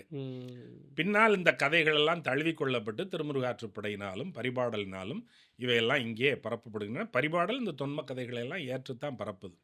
அதே மாதிரி திருமுருகாற்றுப்படையும் இந்த கதைகளையெல்லாம் ஏற்றுத்தான் பரப்புது. அப்போ இவை அகம் புறம் முதலிய நூல்களுக்கு முந்தைய காலமாக பிந்தைய காலமானா பிந்தைய காலம். இப்போ இந்த தொன்ம கதைகளை இவை முன்வைப்பதனால இவற்றினுடைய காலத்தை இன்னும் பின்னுக்கு தள்ளுகிறவர்களெல்லாம் இருக்கிறார்கள். ஏனென்றால் இந்த கலப்பெல்லாம் வந்ததற்கு பிறகு இவை நிகழ்ந்திருக்கக்கூடும் அப்படிங்கிறது. இப்போ இந்த ஆறுமுகம்ங்கிறதுக்கான கதை எங்கேருந்து வந்துச்சு, ஆறுமுகம்ங்கிற படிமம் எங்கேருந்து வந்துச்சு அப்படின்னா, வடக்க ராஜஸ்தான், பஞ்சாப், குஜராத் இந்த பகுதிகளில் ஒரு போர்க்குழு ஒன்று வாழ்கிறது. இந்த போர்க்குழுவுக்கு நாடு கிடையாது, அவனுக்கு ஒரு நேஷன் இல்லை. சரி. இப்போ இங்கே இருந்தவனுக்கு சோழன், சேரன், பாண்டியன் அப்படின்னு நாடுகளை உருவாக்கி கொண்டது மாதிரி அவனுக்கு நாடு இல்லை. இதற்கு முன்னாடி இது குறுங்குழு ஆட்சிகளாக இருந்தபோதும், வேளிர்கள் ஆண்ட போதும் சின்ன சின்ன இடங்களாக வைத்துக்கொண்டு ஒரு ஒருமை ஆட்சியாக அவர் நடத்தி கொண்டிருந்தார். அப்படி ஒரு ஒருமை ஆட்சியாக அவர்களிடத்தில் இல்லை. அவர்கள் ஒரு தொகுப்பாக, ஒரு குழுவாக இருந்தார்கள். அந்த குழு தங்களை ஏதோ ஒரு வகையில் கட்டுப்படுத்தி கொண்டது. அவர்களுடைய அடிப்படை என்னென்னா, இவர்கள் சண்டைக்கு போவார்கள். இவர்களுடைய வேலை எங்கேயாக இருந்தாலும் போய் சண்டையிட்டு எதையாவது பிடுங்கி கொண்டு வந்து அதன் வழியாக தங்களுடைய வாழ்வை நடத்துவது. இவர்களுக்கு யௌத்தேய கணங்கள் அப்படின்னு பேர். யௌத்தேயர்கள், யுத்தம் செய்து கொண்டே இருக்கிறவர்கள், ஆகையினால் இவர்கள் யௌத்தேயர்கள் அப்படின்னு பேர். இந்த யௌத்தேயர்கள் வழிபடுகிற தெய்வம் ஒன்று இருந்தது. அது கையில் வேல் வைத்திருக்கிறது. அந்த கையில் வேல் வைத்திருக்கிற அந்த தெய்வத்திற்கு அவர்கள் சுப்பிரமணியன் என்று பெயர் வைத்திருந்தார்கள். பிரம்மன் என்றால் கடவுள் கருதுகோள் என்று நினைக்கிறார்கள். தங்களுக்கு நல்லவனாக அவன் இருக்கிறதுனால சுப்பிரமணியன் என்று அவர்கள் அந்த கடவுளுக்கு பெயர் வைக்கிறார்கள். ஓகே. அதற்கு காசெல்லாம் போட்டிருக்கிறார்கள். வேல் வைத்திருக்கிற ஒரு தெய்வம், அது சுப்பிரமணியன். அவன்தான் அதுல முதல்ல 6 முகத்தை போட்டவன். ம்ஹ்ம். யௌத்தேய கணங்களினுடைய தெய்வமாகிய சுப்பிரமணியனுக்கு தான் 6 முகம் போடப்பட்டது. அந்த 6 முகம் பின்னால் பரவலாக்கம் பெறுகிறது எப்போது என்றால், இந்த யௌத்தேய கணங்கள் ரொம்ப பரவலாக இங்கே வந்து ஆரிய படை கடந்த நெடுஞ்செழியன் ஒருத்தன் இருக்கான்ல, ஆமா. எந்த படையை இவன் கடந்தான்? இந்த யௌத்தேய கணங்கள் கொள்ளையடிக்கிறதுக்காக இங்கிட்ட அங்கிட்டும் போய் திரியும் போது இங்கே தமிழ்நாட்டு பக்கமும் அவங்க வந்திருக்கக்கூடும். வந்திருக்கும் போது அவனை அடித்து விரட்டி விட்டவங்கிறதுனால ஆரியப்படை கடந்த நெடுஞ்செழியன்னு அவனுக்கு பேர். அந்த ஆரியப்படைங்கிறது யௌத்தேய படை தான். அந்த யௌத்தேய படையாகிய அந்த ஆரிய குழுவினுடைய தெய்வம் 6 முகங்களுடைய கையில் வேல் கொண்ட போர் தெய்வம். ம். அந்த போர் தெய்வத்தின் பெயர் சுப்பிரமணியன். அதுக்கும் நம்ம வழிபடுற இங்கேயும் ஒருத்தன் வேல் வச்சிருந்தான், அங்கேயும் ஒருத்தன் வேல் வச்சிருந்தான். 2 பேரும் வேல் வச்சிருக்காங்க, 2 பேரையும் ஒன்றா சேர்த்துரு அப்படின்னு. இங்கே ஒருத்தனை சிவன்னு வழிபட்டோம், அங்கே ஒருத்தனை ருத்ரன்னு வச்சுருந்தாங்க. அந்த ருத்ரன் மேலே அவங்களுக்கு எந்த மதிப்பும் இல்லை. ருத்ரன்னா அழுதுகிட்டே இருக்கிறவன், ஊளையிட்டுக்கிட்டே இருக்கிறவன் அப்படின்னு பேர். உன்னோட பெரிய ரோதனையாக போச்சுரா அப்படின்னு சொல்கிறாங்கல்ல. ஆமா. ரோதனை, ருத்து அப்படிங்கிறது அழுகை. ஊளையிட்டு கொண்டே வருகிற கடவுள் அப்படின்னு ஒரு கடவுளுக்கு பேர் வச்சா அதை நீ கடவுளாக கருதுறதா? மதிக்கலன்னு அர்த்தம். மதிக்கலைன்னு அர்த்தம். இங்கே ரொம்ப பெருமதிப்போட வச்சுருக்காங்க. வினையின் நீங்கி விளங்கிய அறிவின் முனைவன்னு சொல்கிறான், நீலமணி மிடற்றொருவன்னு சொல்கிறான். இதெல்லாம் புராணங்களில் வர்ற கதைகளின் அடிப்படையில் சொல்லப்பட்ட மரபுகள் தான். அப்போ இங்கே மதிப்போடு வைக்கப்பட்டிருப்பது, அங்கே மதிப்பு இல்லாமல் இருக்குது. ஆனால் அவனையும் இவனையும் ஒருங்கிணைக்கிறது, ருத்ரனையும் சிவனையும் ஒருங்கிணைக்கிற காலத்தில் மாடு மேய்ச்சிக்கிட்டு இருந்த ஒரு கோணாரையும் நாராயணனையும் ஒருங்கிணைக்கிற ஒரு காலத்தில், அதாவது கிருஷ்ணனையும் நாராயணனையும் ஒருங்கிணைக்கிற ஒரு காலத்தில் சுப்பிரமணியனையும் முருகனையும் ஒருங்கிணைக்கிறாய். இப்படி இந்த ஒருங்கிணைப்புகள் பின்னால் நிகழ்கின்றன. நீ ஒரு வடிவம் வச்சுருந்த, இந்த வடிவம் எப்படி பாப்புலர் ஆச்சு? ஒரு போர்க்குழு வைத்திருந்த ஒரு தெய்வ வடிவம் எப்படி பரவலாயிற்று அப்படின்னா, இந்த போர்க்குழுவினுடைய தொந்தரவு தாங்காமல் ஒரு கட்டத்தில் இந்த குப்தர்களினுடைய அரசு உருவான போது குப்தர்கள் அவர்களை தோற்கடித்து அவர்களை கட்டுப்படுத்துகிறார்கள். கட்டுப்படுத்திய போது அவர்களுடைய வழிபாட்டு தெய்வமாகிய இந்த போர் தெய்வமாகிய சுப்பிரமணியன் இவர்களால் எடுத்துக்கொள்ளப்படுகிறது. எடுத்துக்கொள்ளப்பட்டதனுடைய விளைவாக ஸ்காந்தகுப்தன்னு ஒருத்தன் வர்றான். ஆமா, ஸ்கந்தகுப்தன். ஆமா ஆமா ஆமா ஆமா, அதுக்கு ஆமா. பிறகு குமாரகுப்தன்னு ஒருத்தன் வர்றான். ஆமா. எங்கேருந்து வந்தாங்க அப்படின்னா, இவனை அடித்தான், அடித்ததில் ஒரு தெய்வத்தை பிடிச்சான், பிடிச்ச தெய்வத்தினுடைய பேரை இவங்க வச்சுக்கிறாங்க. பேர் வச்சுக்கிறாங்க. ஸ்கந்தகுப்தன் வர்றான், குமாரகுப்தன் வர்றான். இப்படி தான் அது வடமரபினுடைய தெய்வமாக அது மாறுது. பெருகுது. ஓகே. பெருகும்போது 6 முகம் எப்படா இவனுக்கு வந்துச்சு? 6 முகத்தோட அவன் பொம்மை போட்டிருக்கான். ஆமா.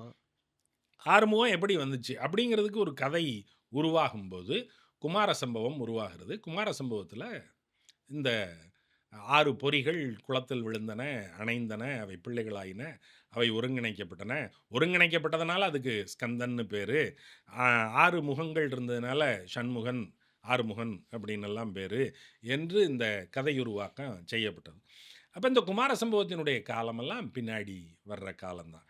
அப்போ இவை இரண்டும் ஒருங்கிணைக்கப்பட்டதனுடைய விளைவாக எல்லா கதைகளும் கலந்து மயங்கி அந்த கதைகள் இங்கே வந்து, அந்த கதைகளை இங்கே திருமுருகாற்றுப்படை மாதிரியான நூல்கள் என்டார்ஸ் பண்ணபோது இவை ஒரு பெரிய நிலப்பரப்பினுடைய பொது தெய்வம் என்பதை போல ஒரு கருத்து பின்னால் உருவாக்கப்படுகிறது. ஒரு திணைக்குள்ள இருந்த தெய்வம் பிறகு அந்த ஒரு திணைக்குள்ள பரவலாவது என்பது ஒன்றும் பெரிய கடினமில்லை. வணிக போக்குவரத்துகளின் வழியாகத்தான் தெய்வங்களும் மெய்யியல் மரபுகளும் பரவுகின்றன. நீங்கள் வணிகமே நடக்காமல் அடைச்சிவிட்டீங்கன்னு வச்சுங்க, இரும்பு திரை போட்ட நாடாக்கிட்டீங்கன்னா எவனும் எதையும் கொண்டாட முடியாது, எதையும் பரப்ப முடியாது, எந்த கருத்தும் பரவாது. இது வணிக பரவல் இருக்கிற போது நெய்தல்காரன் உப்பு கொண்டு போய் விற்கிறதுக்கு போவான், மலையில் இருக்கிற குறவன் வந்து கிழங்கு விற்கிறதுக்கு போவான், இங்கே இருக்கிறவன் சாமியை அவன் பேசுவான், அங்கே இருக்கிற சாமியை இவன் பேசுவான், அந்த சாமி நல்ல சாமி தான் நம்மளும் வச்சுக்குவோம் அப்படின்னு நினைப்பான், அப்படி எடுப்பான். திருநெல்வேலியில் இருக்கிறவன் அங்கே இருக்கிற சாமியை இங்கே தூக்கிட்டு வந்துடுறான்ல ஒரு கைப்பிடி மண்ணோட. பரவலாவது என்பது அது ஒன்றும் இயல்பு குற்றம் இல்லை, தான். அது இயல்பு தான், அப்படி தான் நடக்கும். அப்படி பரவும். இங்கிருந்து வணிகத்திற்காக போன தமிழர்கள் எல்லா இடத்திற்கும் தண்டபாணி தெய்வத்தை தூக்கி கொண்டே போயிருக்கிறார்கள், வேலனை தூக்கி கொண்டே போயிருக்கிறார்கள். எல்லா இடத்துலையும் கோயிலில் உருவாக்கணும். நான் இருக்கிற இடத்துல என் சாமியும் இருக்கணும், எனக்கு பாதுகாப்பு என் சாமி தான் அப்படின்னு கொண்டு போய் வச்சுக்கிறான். அப்படி பரவலாம். இந்த பரவலாக்கத்தில் இந்த கதைகள் பரிமாறிக்கொள்ளப்பட்டு இது ஒரு ஒருங்கிணைப்பு நடக்கிறது. இது இயல்பானது தான். அப்போ சரி, நம்மளும் அந்த கதைகளில் சிலவற்றை ஏற்றுக்கொண்டு அதையெல்லாம் ஒப்புக்கொண்டு இதெல்லாம் ஒருங்கிணைஞ்சு நமக்கு ஆறுமுகம்னெல்லாம் பேர் வைக்கிற நிலைமைக்கு வந்து சேர்ந்துட்டோம். குன்றக்குடி முருகனுக்கு ஆறுமுக வேலவன் அப்படின்னு பேர். அப்புறம் மெல்ல என்ன ஆச்சு, ஆறுமுக வேலன்கிறத சண்முகநாத சாமி அப்படின்னு எழுத ஆரம்பித்தோம். அப்புறம் வந்து சேவர்கொடியோன்கிறத குக்குடாப்துவஜர் அப்படின்னு எழுத ஆரம்பித்தோம். இப்போ இந்த இடத்துல ஐயா என்னையா அது, சரி எல்லாம் என்ன நம்ம சாமி தானே அதுவும் அப்படின்னு நினச்சா என்னையா இந்த சேட்டையெல்லாம் பண்ணுறீங்க, எங்கள் மொழி போயிரும் போல் இருக்குது, எங்கள் மரபு போயிரும் போல் இருக்குது, எங்கள் பண்பாடு போயிரும் போல் இருக்குது அப்படின்னு நம்ம விழிச்சா இந்த இடத்துல வந்து இல்லை, இதில் இன்னொரு கான்செப்ட் என்ன சொல்கிறாங்கன்னா, இந்து மதத்தினுடைய ஒரு பகுதியாகவே இருந்துச்சுங்க. ஆதிசங்கரர் கௌமாரம்ன்ற ஒரு விஷயத்தையே சொல்லியிருக்கிறாரு அப்படிங்கிறதையும் சேர்த்து சொல்கிறாங்களே அவங்க. ஆதிசங்கரர் காலத்தில் இந்து மதம் இல்லை. ஆதிசங்கரர் இந்து மதத்தினுடைய தெய்வங்கள் இந்த தெய்வங்களை வைக்கலை. அவர் 6 தெய்வங்களை வைக்கிறார். அந்த 6 எதுக்குள்ள இருக்கு? 6 மதம். அவர் இந்து மதத்துக்குள்ள இந்த 6 மதங்கள்னு சொல்றாரு. சண்மதம் ஏன் சொல்லணும், இந்து மதம்னு சொல்லிட்டு போக வேண்டியதானே. ஏன் சண்மதம்னு சொல்றாரு, 6 மதம்னு ஏன் சொல்றாரு? அந்த 6 மதம் இப்போ இங்கே இருக்கு. அந்த 6 மதம் இன்னைக்கு ஒரு கொடைக்குள்ள போயிருச்சு, அது இந்து மதம். அதுதான் இந்து மதம். அது வேற, அது நீங்க இன்னைக்கு செஞ்சுக்கிட்டது. இன்றைக்கு நீங்கள் ஒருங்கிணைத்து கொண்டீர்கள், ஆகையினால அது இந்து மதமாக இருக்கிறது. நீங்க உங்க வேத மரபுலேயே இந்து மதம்ங்கிற சொல் இல்லையே. எந்த பழைய நூல்லையும் இந்து மதம்ங்கிற சொல்லு இல்லை, இந்துங்கிற சொல்லு இல்லை. ஆதிசங்கரர்கிட்ட அது வெளிப்படலை. ஆதிசங்கரர் ப்ரிடாமினண்ட்டாக இருக்கிற பரவலாக வழிபடப்படுகிற 6 தெய்வங்களை அடையாளம் காண்கிறார். இந்த நாட்டினுடைய வழிபாட்டு மரபுகள் பல்வேறு, சூரியனுடைய கதிர்களைப் போல எண்ணற்றவை. ஆளுக்கு ஒரு சாமி கும்பிட்றான், கருப்பை கும்பிட்றான், முனியனை கும்பிட்றான், அவன் ஒன்று கும்பிட்றான். இந்த மதங்களுக்கெல்லாம் புனித நூல்கள் எவையும் கிடையாது. இந்த மதங்களுக்கு இதுதான் வழிபாட்டு மரபு என்று சொல்லுகிற ஒரு குறிப்பிட்ட வழிபாட்டு மரபு எதுவும் கிடையாது. உனக்கு பிடிச்சதை நீ செஞ்சு கும்பிடு. முருகன் கோயிலுக்கு ஒரு பூசாரியும் கிடையாது. முருகன் கோயிலுக்கு வெறியாடுகிற வேலன் தான் இருக்கிறானே தவிர பூசாரி இல்லையே. நீங்கள் முருகனை எங்கே வச்சு இந்த இடத்துல முருகனை கும்பிடலாம், ஒரு வேலனை கூப்பிட்டு இங்கே நான் முருகனை கும்பிடணும் வழிபாடு செய்து வை அப்படின்னு சொன்னால் அவன் பிறப்பங்கம்புகளை வந்து குச்சிகளை ஒடிச்சு ஒரு களம் அமைப்பான். அந்த களத்தில் வந்து ஆட்டுக்குருதியில் நனைத்த வெள்ளரிசியை வந்து தூவுவான். அதோட சேர்த்து செவ்வலரி பூவையும் தூவுவான். தூவி அவன் வேலை எடுத்துக்கிட்டு வெறியாட்டம் ஆடுவான். ஆடுனான்னா முருகன் வந்துட்டான். இங்கே அவ்வளோதான் வழிபாட்டினுடைய அடையாளம். அப்போ இங்கே ஒரு நிலையான வழிபாட்டு மரபு ஃபிக்ஸடாக இதுதான், இப்படித்தான் வழிபடணும். நமக்கு இன்றைக்கி ஒரு வழிபாட்டு மரபுன்னு ஒன்று உருவாக்கப்பட்டிருக்கு இல்லையா. கோயிலுக்குள்ளே நுழையும் போது முதல்ல கொடிமரத்துக்கிட்ட நின்று கும்பிடணும், அதுக்கப்புறம் சுற்றி வந்து அதற்கு பிறகு முதல்ல தாயாரை கும்பிட்டு, அதுக்கப்புறம் அம்மையப்பரை கும்பிட்டு, அதுக்கப்புறம் திரும்ப வந்து கொடிமரத்துக்கு முன்னாடி இந்த திசை நோக்கி விழுந்து கும்பிட்டு, அதற்கு பிறகு இந்த இடத்துலேருந்து கோபுர தரிசனம் செய்வித்து, அது சோமசூக்த பிரதட்சணம் வரணுமா இல்லை சும்மா பிரதட்சணம் வரலாமா அப்படிங்கிறதெல்லாம் சொல்லி, பரிவார தேவதையை எங்கே கும்பிட்றது, பிள்ளையாரை எங்கே கும்பிட்றது அப்படின்னெல்லாம் வரையறை செய்யப்பட்டது மாதிரி ஒரு வரையறையெல்லாம் இல்லை. உன் சௌரியம், உனக்கு என்ன வசதிப்படுமோ அதை போட்டு கும்பிட்டு போ அப்படிங்கிற இடம்தான் இருந்துச்சு. அப்போ அதுதான் சொல்ல வரேன். இப்படி பரவலாக பல்வேறு தெய்வங்களை பல்வேறு வழிபாட்டு மரபுகளில் வழிபட்டு கொண்டிருந்தார்கள். அவர்கள் வந்து பலி கொடுத்து வழிபடுவார்கள், அரிசி தூவி வழிபடுவார்கள். நெல்லுகுத்து பரவும் கடவுளும் இளமே அப்படின்னு பாட்டு சொல்கிறான். கல்லே பரவி நல்லது, நெல்லுகுத்து பரவும் கடவுளும் இளமே. கல் நட்டு வச்சுருப்போம், எங்களுடைய இனத்தை காப்பதற்காக சண்டையில் போர் துறந்த எங்களுடைய வீரனை குறித்து ஒரு நினைவுக்கல் எடுத்து வைத்திருப்போம். இன்றைக்கும் அந்த வழக்கம் பல்வேறு பகுதிகளில் இருக்குது. கல் எடுத்து பால் ஊற்றுறது, ஒருத்தர் செத்து போயிட்டார்னா அதில் செய்யப்படுகிற சடங்குகளில் ஒன்று எலும்பெடுக்கிறது, எலும்பெடுத்து கொண்டாந்து வச்சு கல் எடுத்து பால் ஊற்றுறது அப்படின்னு ஒன்று இருக்குது. அதில் போய் பாலை ஊற்றி அதை நிறைவு செய்வாங்க. அப்போ இந்த கல்லெடுத்தல் அப்படிங்கிறது, அந்த கல்லை வழிபடுற வேலை மட்டும்தான் எங்களுடைய வேலையை தவிர வேற ஒரு தெய்வமும் எங்களுக்கு கிடையாது. கல்லே பரவி நல்லது, நெல்லு குத்து பரவும் கடவுள். நெல்லை தூவி கும்பிடுற வேற சாமி எங்களுக்கு கிடையாதுரா, கல்லைத்தான் நாங்கள் கும்பிடுவோம். அந்த கல் என்ன கல் அப்படின்னா அது கந்து. அது ஒரு வீரனுடைய நினைவாக வைக்கப்பட்ட கல் அப்படின்னு தான் சொல்லப்படுது. அப்போ இப்படி பரவலாக பல்வேறு வகைகளில் பலி கொடுத்து வழிபடப்பட்ட தெய்வ முறைகளை எல்லாம் அடையாளம் கண்டு இவர் அதில் இதை ஒரு ஆர்கனைஸ் பண்ணலாம்னு நினைக்கிறார், ஒழுங்கு செய்யலாம் அப்படின்னு நினைக்கிறார். ஒழுங்கு செய்யும்போது அவற்றினுடைய பெருந்தெய்வங்களை அடையாளம் கண்டு அந்த பெருந்தெய்வங்களை தலைமை தெய்வங்களாக வைத்து 6 மதங்களை உருவாக்குகிறார். அப்படி சிவனை முழுமுதற் கடவுளாக கொண்ட சமயம் சைவமாகவும், சக்தியை முழுமுதற் கடவுளாக கொண்ட சமயம் சாக்தமாகவும், முருகனை முழுமுதற் கடவுளாக கொண்ட சமயம் கௌமாரமாகவும், குமரன் என்பது குமாரன் என்று எழுதப்பட்டு கௌமாரம் என்று வருகிறது. கணபதியை முழுமுதற் கடவுளாக கொண்டது கணாபத்தியமாகவும், சூரியனை முழுமுதற் கடவுளாக கொண்டது சௌரமாகவும், விஷ்ணுவை முழுமுதற் கடவுளாக கொண்டது வைணவமாகவும் 6 மதங்கள் என்று உருவாக்கி வைக்கப்பட்டது. ஆகையினால் அவருக்கு ஷண்மக ஸ்தாபகாச்சாரியார் அப்படின்னு பேர். இவர் இவையெல்லாம் பெருவாரியாக வழிபடப்படுகிற முதன்மை தெய்வங்கள் என்கிற அடிப்படையில் இவற்றை ஒழுங்கு செய்து வைத்தார். அப்புறம் ஒழுங்கு செய்து இதை இப்படித்தான் வழிபடணும் அப்படித்தான் வழிபடணும்னெல்லாம் உருவாக்கி வச்சுட்டார். கண்ணகி கோயிலில் கொடுங்கோளூரில் கண்ணகியை எப்படி வழிபட்டார்கள்னா அதை மலைக்குடிகள் தான் வழிபட்டார்கள். அவர்கள் பலி கொடுத்து தான் வழிபட்டார்கள். எப்போது ஆதிசங்கரர் அதற்குள் நுழைந்து அங்கே ஒரு பிரதிஷ்டை செய்தாரோ, ஒரு தகடை பிரதிஷ்டை செய்தாரோ, அப்போது அது மந்திர வழிபாடாகி பிறகு அந்த கோயிலினுடைய வழிபாட்டு மரபு நடைமுறை எல்லாம் மாறி இன்றைக்கு அந்த மலைக்குடிகள் வழிபாடு செய்வதற்கு கொடுங்கல்லூர் பரணி நாள் மட்டுமே உரிய நாளாக ஆக்கப்பட்டு விட்டது. அன்றைக்கு ஒரு நாள் அவர்கள் வருவார்கள், அவர்கள் வாள் எடுத்து கொண்டு வருவார்கள், அவர்கள் வாளால் தங்கள் தலையில் தட்டி கொண்டு தங்களுடைய குருதியே கொடுங்கல்லூர் பகவதிக்கு பலியாக தருவார்கள். அவர்கள் தங்களுடைய வாயில் வந்த வசவுகளை எல்லாம் வைது அந்த கொடுங்கல்லூர் பரணி பாடல்களை பாடுவார்கள். அது அருவருப்பு குறித்ததல்ல, அது வளமை வழிபாடு குறித்தது. ஆனால் அது ஒரு நாள் தான் அல்லது அந்த குறிப்பிட்ட ஒரு சில நாட்களுக்கு மட்டும்தான் என்று ஆக்கப்பட்டு அன்றைக்கு மூலக்கருவறை அடைக்கப்பட்டு இவர்கள் கோயிலினுடைய புறம்புகளில் வழிபட்டு போவது மாதிரியான ஒரு நடைமுறை மாற்றத்தை உருவாக்கி விட்டார். அப்போது பலி கொடுத்து வழிபடுகிற வழக்கம், நெல்லுகுத்து பரவும் வழக்கம் எல்லாம் மாறிச்சு. இப்படித்தான் வழிபட வேண்டும் என்று ஸ்ட்ரீம்லைன் செய்யப்பட்டு விட்டது. இப்படி 6ஆக ஸ்ட்ரீம்லைன் செய்யப்பட்டது. பிறகு 1ஆக ஸ்ட்ரீம்லைன் செய்யப்பட்ட போது அது இந்து மதமாக ஆகிறது. இந்து மதத்தினுடைய பல்வேறு கடவுளர்கள், பல்வேறு சமய நம்பிக்கை மரபுகள் அப்படின்னு இவையெல்லாம் ஆக்கப்பட்டன. இவை பல்வேறு தேவைகளுக்காக, பண்பாட்டு அரசியல் தேவைகளுக்காக இவையெல்லாம் இவ்வாறு செய்யப்படுகின்றன. அப்படி செய்யப்படும்போது எங்கேருந்து எடுத்தோமோ அங்கேருந்து எடுத்தோம்னு ஒப்புக்கொள்கிறதுக்கான துணிவு வேணும். நீ எல்லாத்தையும் வேற எங்கேருந்தாவது எடுத்துவிட்டு அதெல்லாம் எம்பிட்டுன்னு நீ சொல்லக்கூடாது. இல்லை, இதில் இன்னொரு பார்வை முன்வைக்கிறாங்க. என்ன அப்படின்னா, நீங்கள் தமிழ் கடவுள் முருகன் அப்படின்னு நீங்கள் முன்வைக்கிறீங்க. அப்போ தமிழ் கடவுள் முருகன் நீங்கள் முன்வைக்கும்போது இங்கே இருக்கக்கூடிய மற்றவர்களுக்கு அது எப்படிப்பட்ட ஒரு உணர்வை கொடுக்கும், அவங்க அதை எப்படி நினைப்பாங்க அப்படிங்கிற ஒரு பார்வை முன்வைக்கிறாங்க. இன்னொரு சாரார் என்ன சொல்கிறாங்கன்னா, அதை அப்படி பார்க்க முடியாது, ஒரு பரந்துபட்ட பார்வையில் எல்லாரும் வழிபடக்கூடிய ஒரு தெய்வமாகத்தான் அவரை பார்க்கணும் அப்படிங்கிறத சொல்கிறாங்க.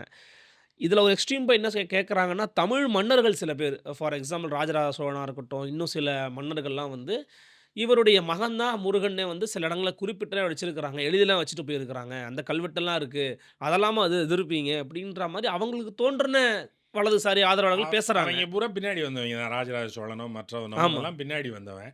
அவன் திருமுருகாற்றுப்படை எதுக்கெல்லாம் முன்னாடியே வந்துருச்சு. அதுவே அதை எல்லாத்தையும் அந்த கதைகளை என்டார்ஸ் பண்ணது. ஆக்சுவலி பிறகு அவற்றை ஏற்று நம்முடைய ஆட்கள் இன்னமும் நம்ம கந்தன் கருணைன்னு படம் எடுத்த போது அந்த கதையைத்தானே படம் எடுத்தோம். அவர் ஏபி நாகராஜன் தமிழ் மரபிலிருந்து வந்தவர் தான். அவர் தமிழரசு கழகத்தினுடைய ஆள் தான். அவர் மாப்போசியினுடைய ஆள் தான். அவர் தமிழ் மரபுக்காக படம் எடுத்தவர் தான். தமிழ் முருகன்கிறதுக்காக தான் படம் எடுத்தார். ஆனால் எடுத்த கதை புராண கதை. அது நம்ம தமிழ் மரபினால் என்டார்ஸ் செய்யப்பட்ட கதை இல்லை. அது அருணகிரிநாதர் அப்படி ஓய்ந்து கிடந்த முருக வழிபாட்டை மீண்டும் தூக்கி நிறுத்துவதற்காக வந்த ஒரு மறுமலர்ச்சிக்காரர் தான் முருக மதத்தில். முருகனை மீண்டும் எழுப்பி நிப்பாட்டிய ஆள் ஆனால் அவருடைய மொழி பெரும்பாலும் வடமொழி கலந்து விரவிய மொழியாகத்தான் இருக்கிறது. ஆனால் அதில் வெளிப்படுற உணர்வு தமிழ் உணர்வு தான். அப்புறம் நாங்கள் தமிழ் கடவுள் அப்படின்னு சொல்கிறோமே தவிர, எங்களுடைய கடவுள் தமிழ் மரபு முன்வைத்த முதல் கடவுள். அதனால் தமிழ் கடவுள் அப்படின்னு நம்ம இயல்பாக சொல்கிறோம். நீங்கள் அதை வழிபடுற யூத கடவுள் தான். அதை கும்பிட்றதுனால இங்கே இருக்கிறவன்லாம் யூத மதத்தில் சேர்ந்துருவானா? யூதரா பிறந்த ஒருவரை தான் இங்கே கும்பிட்றான். அவன் நம்முடைய சாமின்னு நினச்சி தானே கும்பிட்றான். தன்னுடைய கடவுளாக அது உங்களுடைய நம்பிக்கையை பொறுத்ததே தவிர ம். எங்களுடைய கிளைமை பொறுத்தது இல்லையே. அப்ப இந்து மதத்திலிருந்து நீங்க விலக்கி வைக்கிற மாரி தான். இந்து மத கடவுள்னு சொல்ல மறுக்கிறாங்கல்ல. அங்க தான் இங்க பிரச்சனையே வருது. நம்ம தேடுறது உண்மை என்ன ஆ. அப்படிங்கிறது. நீங்கள் கற்பிக்கிற கட்டுகிற கதைகள் எல்லாவற்றையும் உண்மை என்று நாங்கள் உங்களுடைய சௌகரியத்திற்காக சொல்ல முடியாது. எல்லாவற்றையும் ஒருமைப்படுத்துகிற பார்வையை எப்போதும் இங்கே ஏற்றது கிடையாது. ஒருமைப்படுத்த நினைக்கிறீர்கள், அது ஏன் பன்மையை ஒப்புக்கொண்டு போங்களேன். என்ன இப்போ அவன் நாங்கள் தமிழ் கடவுள்னு சொல்கிறதுனால உங்களுக்கு என்ன இப்போ பிச்சுக்கிட்டு போகுது? உங்களுக்கு அதில் என்ன நட்டம்? தனிச்சு போக பார்க்குறீங்களா? தனியா நிக்க பார்க்குறீங்களாங்கிறது தானே கேள்வி. நம்ம வந்து அரசியல் ரீதியாக நம்ம பல்வேறு சௌகரியங்களுக்காக ஒன்றா இருக்கிறதுக்கு தான் விரும்புகிறோம். ஒரு பெரிய நாடாக ஒன்றாக ஒருங்கிணைந்து இந்தியர் என்ற அடிப்படையில் ம். இருப்பது தான் விருப்பம். அதை இங்கே யாரும் மறுதளிக்கலை. யாரும் தனி நாடெல்லாம் ம். கேட்கல. ஒரு காலத்தில் நீங்கள் இப்படிலாம் பண்ணீங்கன்னா நாங்கள் அப்புறம் தனியாக போகிறத தவிர வேறு வழி இல்லை அப்படின்னு சொல்லிட்டு இருந்தாங்களே தவிர இப்போ அதெல்லாம் இல்லை. அதனால் நீங்கள் இப்படியெல்லாம் சேட்டை பண்ணிக்கிட்டே இருந்தீங்கன்னா தான் திரும்ப திரும்ப அந்த இடத்துக்கு வந்து நிற்பான். ம். அது சரி, இயல்பாக இருந்துட்டு போங்களேன். ஏன் சாமி ஏன் சாமி ஓன் சாமி ஓன் சாமி வச்சுக்க. ஏன் சாமியை ஓன் சாமியாக ஏற்றுக்கிறதுனாலும் ஏற்றுக்க. ஓன் சாமி எனக்கு பிடிச்சிருந்தா நானும் அதை நான் கும்பிட்டுக்கிறேன். என்ன ஏத்துக்கிறேன். பிரச்சனை? நம்ம ஊர்ல நெறைய பேர் கும்பிட்டுக்கிட்டு இருக்காங்களே. ஆமாம், இந்த நம்ம மாரி. என்ன இதெல்லாம் வேண்டாம் நான் சொல்கிறோம். நம்ம எல்லாத்துக்கும் தான் போகிறோம். வேளாங்கண்ணிக்கும் போய்க்குவோம், நாகூருக்கும் போய்க்குவோம். இவங்க என்ன சொல்கிறாங்க, நீ நாகூருக்கும் வேளாங்கண்ணிக்கும் போகக்கூடாது, ஆனால் வந்து சாய்பாபாவுக்கு வேணால் வரலாம் அப்படின்றான். குறிப்பா எனக்கு இன்னொரு கேள்வி இருந்துச்சுங்கய்யா. தமிழ் மரபுல பின்னாடி வந்த பல சைவ சித்தாந்த அறிஞர்கள் இருப்பாங்க. அல்லது மற்ற முக்கியமான தமிழ் ஆளுமைகள் இருப்பாங்கல்ல. அவங்கலாம் முருகன கோட் பண்ணி எழுதியிருக்கிறாங்களா? பேசியிருக்கிறாங்களா? ஃபார் எக்ஸாம்பிள் இப்ப வள்ளலார் போன்ற ஆளுமைகளோ அல்லது அதற்கு பிறகோ அல்லது அந்த காலகட்டத்த சமகாலத்தவர்கள் முருகன போற்றியிருக்கிறாங்களா? ஆமாம், கோட் நல்லா பண்ணியிருக்காங்களா? நல்லா நல்லா நல்லா வள்ளலார் ஆ. முருகன் அடியார் தானே. ஆமா. அதனால் வள்ளலார் இதில் எல்லாம் தொடங்கி இதையெல்லாம் கடந்து வெளியே போயிட்டார் ஒரு கட்டத்தில். எண்டுல வெளியில தொடங்கி போயிட்டாரு. ஆமா. முருகனில் தொடங்கி சண்முக துய்யமணி உண்முகச் செய்வமணி சண்முக தெய்வமணியே அப்படின்னு சொல்லி தர்மமிகு சென்னையுள் தலமமைத்து அஹ், வரும். தலமோங்கு கந்த வேளே அப்படின்னு பாடினவர் தானே.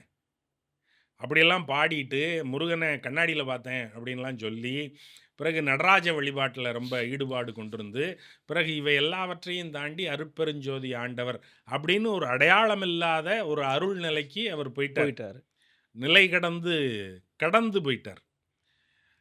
அதே மாதிரி இப்போ பாம்பன் சாமிகள், அருணகிரிநாதர், குமரகுருபரர் இவர்கள் எல்லாரும் முருக வழிபாட்டை போற்றி அருணகிரிநாதரிலிருந்து மீண்டும் முருகன் மறுமலர்ச்சி வரும்.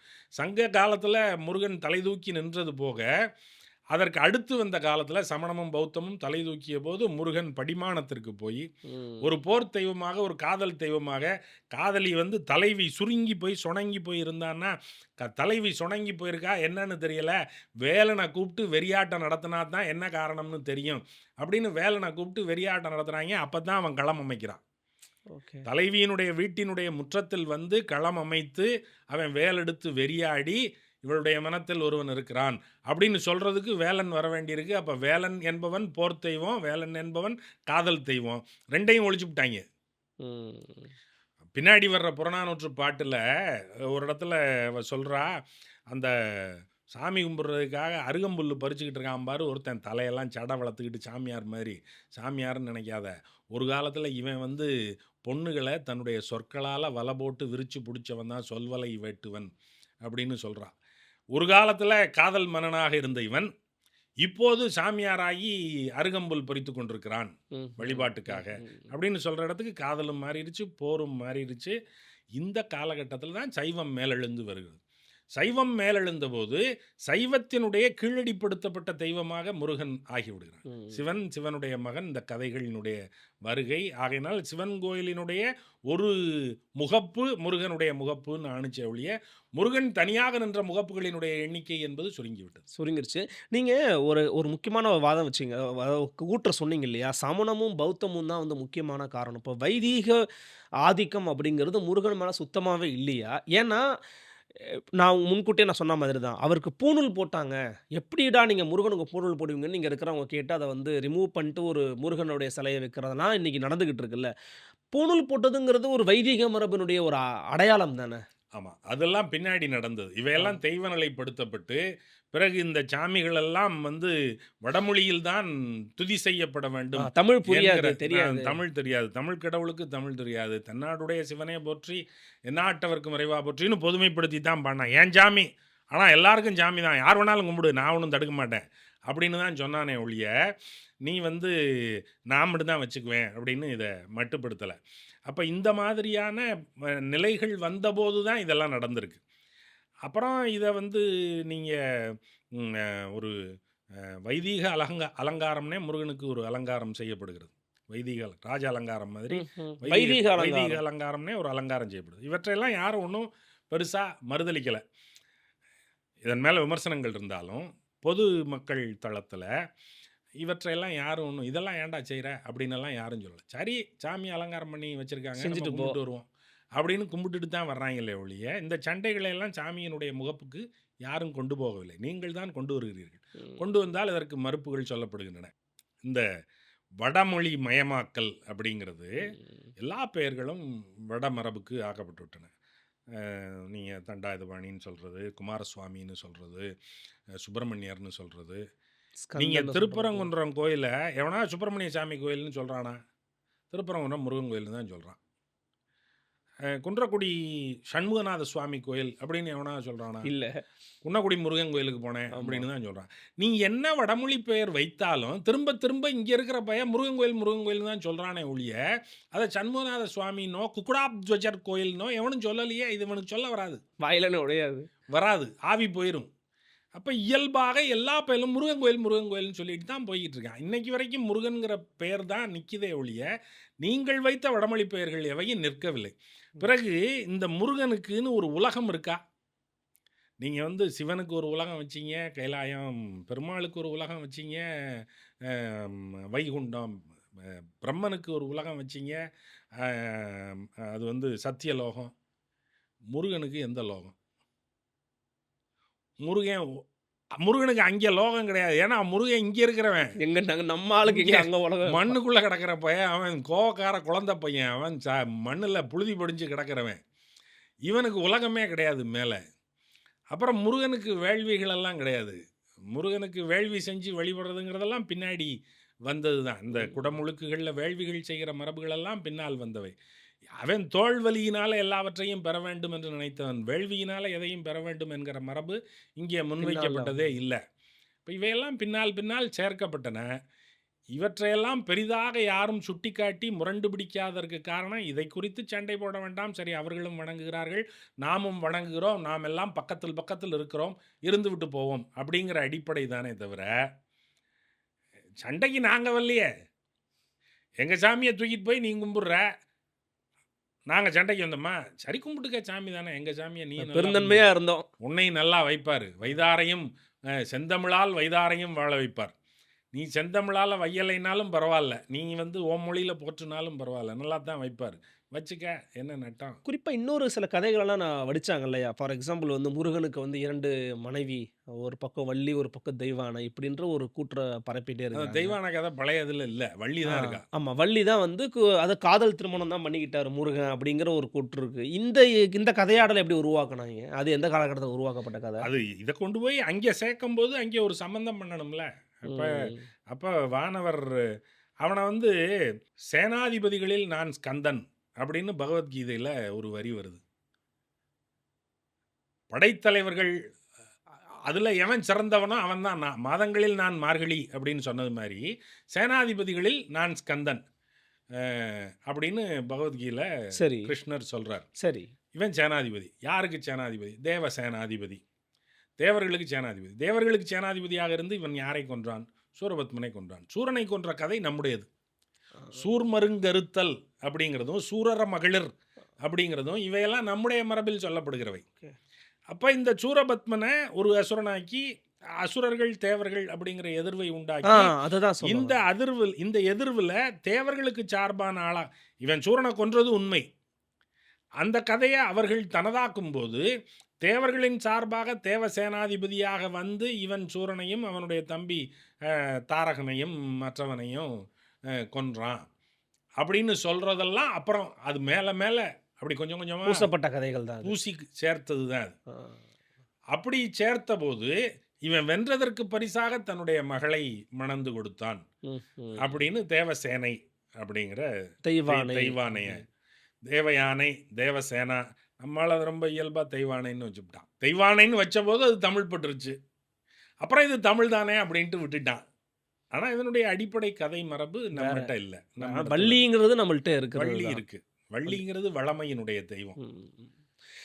அரசியல் ரீதியாக இன்றைக்கி வந்து அது ஒரு பரிமாணத்துறைக்கு நகர்ந்துருக்குன்னு சொல்லலாம். குறிப்பாக அதுக்கு 2 விஷயத்தை நான் வந்து முன்வைக்க விரும்புகிறேன். ஒரு பக்கம் கடந்த ஒரு 50 ஆண்டு கால தமிழ்நாட்டினுடைய அரசியல் வரலாற்றில் திராவிட இயக்கங்களுடைய பங்கு அப்படிங்கிறது நெடுங்காலமாக அரசியலில் ரொம்ப ஸ்ட்ராங்காக இருந்துருக்குது. இப்போது ஒரு 10-15 ஆண்டுகளாக தமிழ் தேசியம் பேசுகிறவங்க ஒரு பக்கம் வந்து பேசிகிட்டு இருக்காங்க. இந்த டைமில் ஒரு 50 இயர்ஸில் வந்து ரொம்ப தீவிரமாக வந்து கடவுள் மறுப்பை பேசிட்டாங்க. அதனால தான் நம்ம வந்து இதெல்லாம் கைவிட்டுட்டோன்றது இவங்களுடைய ஒரு அலிகேஷனாக இருக்குது. திருப்பி எடுத்தோம்னா அது வந்து நமக்கு வந்து ஆரிய சார்போடு போயிடும். அதனால் விட்டதாகவே இருக்கட்டும்ன்றது இன்னும் சில பேரும் பேசிகிட்டு இருக்கிறாங்க. இன்றைக்கி அரசியல் ரீதியாக, பண்பாட்டு ரீதியாக, மெய்யியல் ரீதியாக நாம் செய்ய வேண்டியது, கடமையாக இருக்க வேண்டியது என்ன நீங்கள் நினைக்கிறீங்க? நமக்கு கடவுள் இல்லைங்கிறது அது வந்து தமிழர்கள் ஆதி காலத்திலிருந்து கடவுளே இல்லாதவர்கள்னு சொல்ல முடியாது. அப்படிலாம் கிடையாது. இங்கே இருந்த கடவுள்கள் வேறு. இங்கே இருந்த கடவுள்கள் எளிய கடவுள்களாக பெரிய சடங்கு பூச்சிகள் இல்லாத எளிமையாக அணுகக்கூடிய கடவுளர்களாக இருந்தார்கள். இவற்றின் மேலே பெரிய பெரிய போர்வைகளாக போர்த்தப்படும் போது அந்த போர்வைகளை நீக்கி இதனுடைய இயல்பு நிலை என்ன என்று முன்வைத்து இந்த கடவுள் நிலையை, கடவுளினுடைய தேவை மனிதனுக்கு இருக்குல்ல. நீங்கள் நம்மில் சிலர் நாத்திகர்களாக இருக்கிறார்கள். அவர்களுக்கு கடவுள் நம்பிக்கை இல்லை. அது ஒரு நம்பிக்கை என்று கருதுகிறார்கள். அறிவின் வழியாக அந்த நம்பிக்கையை நிறுவ முடியாது. ஆகையினால் அதை மறுதலை செய்ய வேண்டும் என்று கருதுகிறார்கள். மெய்யியல் அடிப்படையிலையும் அது ஒன்றும் குற்றமில்லை. ஆனால் அது ஒரு நிலை. இங்கே பல பேருக்கு எதையேனும் ஒன்றை முன்வைத்து கொள்ள வேண்டியிருக்கிறது. அப்படி முன்வைத்து கொள்ளும்போது எதை முன்வைத்து கொள்ள வேண்டும்? நீங்கள் இங்கே இருக்கிற தெய்வத்தை தூக்கிவிட்டால் அந்த வெற்றிடத்திற்குள் வேறு ஒரு தெய்வம் வரும் இல்லையா? ஓகே. இப்போ இங்கே இருக்கிற தெய்வத்தை தானே நீங்கள் வைக்கணும். இங்கே இருக்கிற தெய்வத்தை வைத்துக்கொள்வதற்கு அனுமதிக்க வேண்டும் இல்லையா? நீங்கள் அதை அனுமதிக்கலை. இல்லை நம்ம எல்லாரும் நாத்திகர்கள் தான், தமிழ் மரபே நாத்திக மரபு தான் அப்படின்னு நீங்கள் சொன்னீங்கன்னா அதை இங்கே ஏற்க மாட்டான். இல்லைப்பா எனக்கு சாமி வேணும், நீ இந்த சாமியை கொடுக்கலைன்னா நான் அந்த சாமியை கொண்டாடுறேன்னு இன்னொரு சாமியை கொண்டாந்துருவான். இப்போ இங்கே இருக்கிற சாமிகளை விட்டுறது தான் முறை. அப்போ இங்கே இருக்கிற சாமிகள் மரபு மீட்பு செய்யப்பட வேண்டியது. இவையெல்லாம் இவை பகைமையை நோக்கியவை இல்லை. இங்கே ஒரு தேவை இருக்கிறது, கடவுள் தேவை இருக்கிறது. கடவுள் தேவைக்கு நான் எந்த கடவுளை தேடுவது? அப்படின்னா எனக்கு வைதீக மரபிலிருந்து நான் எடுக்கிற கடவுள்கள் எல்லாம் ஒருமையை நோக்கி, வேறு அரசியல் கருதுகோள்களை நோக்கி என்னை இழுத்து செல்கிற நிலையில் நான் அந்த தெய்வங்களை விட்டு என்னுடைய தெய்வங்களையே நான் தேடி போகிறேன், என்னுடைய வேர்களை தேடி போகிறேன் அப்படிங்கிறது. அதனால் வேர்களை விளக்கப்படுத்தி வைப்பது என்பது ஒன்றும் பழியோ பாவமோ குற்றமோ அல்ல. இல்லை, அது வந்து அக்ரஸிவாக வைப்ரண்ட்டாக போகுது அப்படிங்கிற ஒரு இது இருக்குல்ல. இப்போது இந்தியா முழுக்க ஒரு சினாரியோ ஒன்று செட் ஆகிட்டு இருக்குது. அது வந்து ஒரு ஓர்மையாக்கத்தை நோக்கி நகர்ந்துக்கிட்டு இருக்கிற வேலையில் நான் ரொம்ப தனித்துவமானவன் அப்படின்னு நீங்கள் இங்கே வந்து சில விஷயங்கள் பண்ணீங்க அப்படின்னா அது ஒரு சப்ரஷனுக்கு உள்ளாக்கப்படுமான்னு கேட்குறேன் நான். இல்லை, சப்ரஷனுக்கு ஓர்மையாக்கம் உள்ளாக்கிருங்கிறதுனால தான் இவன் முண்டி அடிச்சுக்கிட்டு எல்லாத்தையும் திரும்பவும் பிடிக்கிறதுக்கு பார்க்குறான். ஒருமையாக்கம்ங்கிறது நல்ல கிடையாது, கருதுகோள் இல்லையே. உரிமையாக்கம்ங்கிறது என்னையே என்னுடைய அடையாளங்களை அழித்தொட்டி என்னுடைய முகத்தில் உங்கள் முகத்தை ஒட்டிட்டா எல்லாரும் உலகத்தில் இருக்கிறவர்கள் எல்லாரும் அருளரசினுடைய முகம் வடிவமான முகம், ஆகையினால அருளரசினுடைய முகத்தையே எல்லாரும் ஒட்டி கொள்ளுங்கள்னு சொன்னால் நான் ஏன் ஒட்டிக்கணும்? எனக்கு மண்டை வழுக்கையாக இருந்தால் இருந்துட்டு போகுது, நான் அப்படியே இருந்துக்கிறேன். என் மூஞ்சி அது, என் மூஞ்சியை நான் வச்சுக்கிறேன்னு சொன்னால் நீங்கள் ஒருமைக்கு விரோதமாக இருக்கிறீர்கள்னா என்னையே அயோக்கியத்தனமாக இருக்குதெல்லாம். ஒரு முருகனுக்கே 6 முகம்னு கதை சொன்னியே, அப்புறம் எல்லாருக்கும் பல்வேறு முகங்கள் இருக்கக்கூடாதா?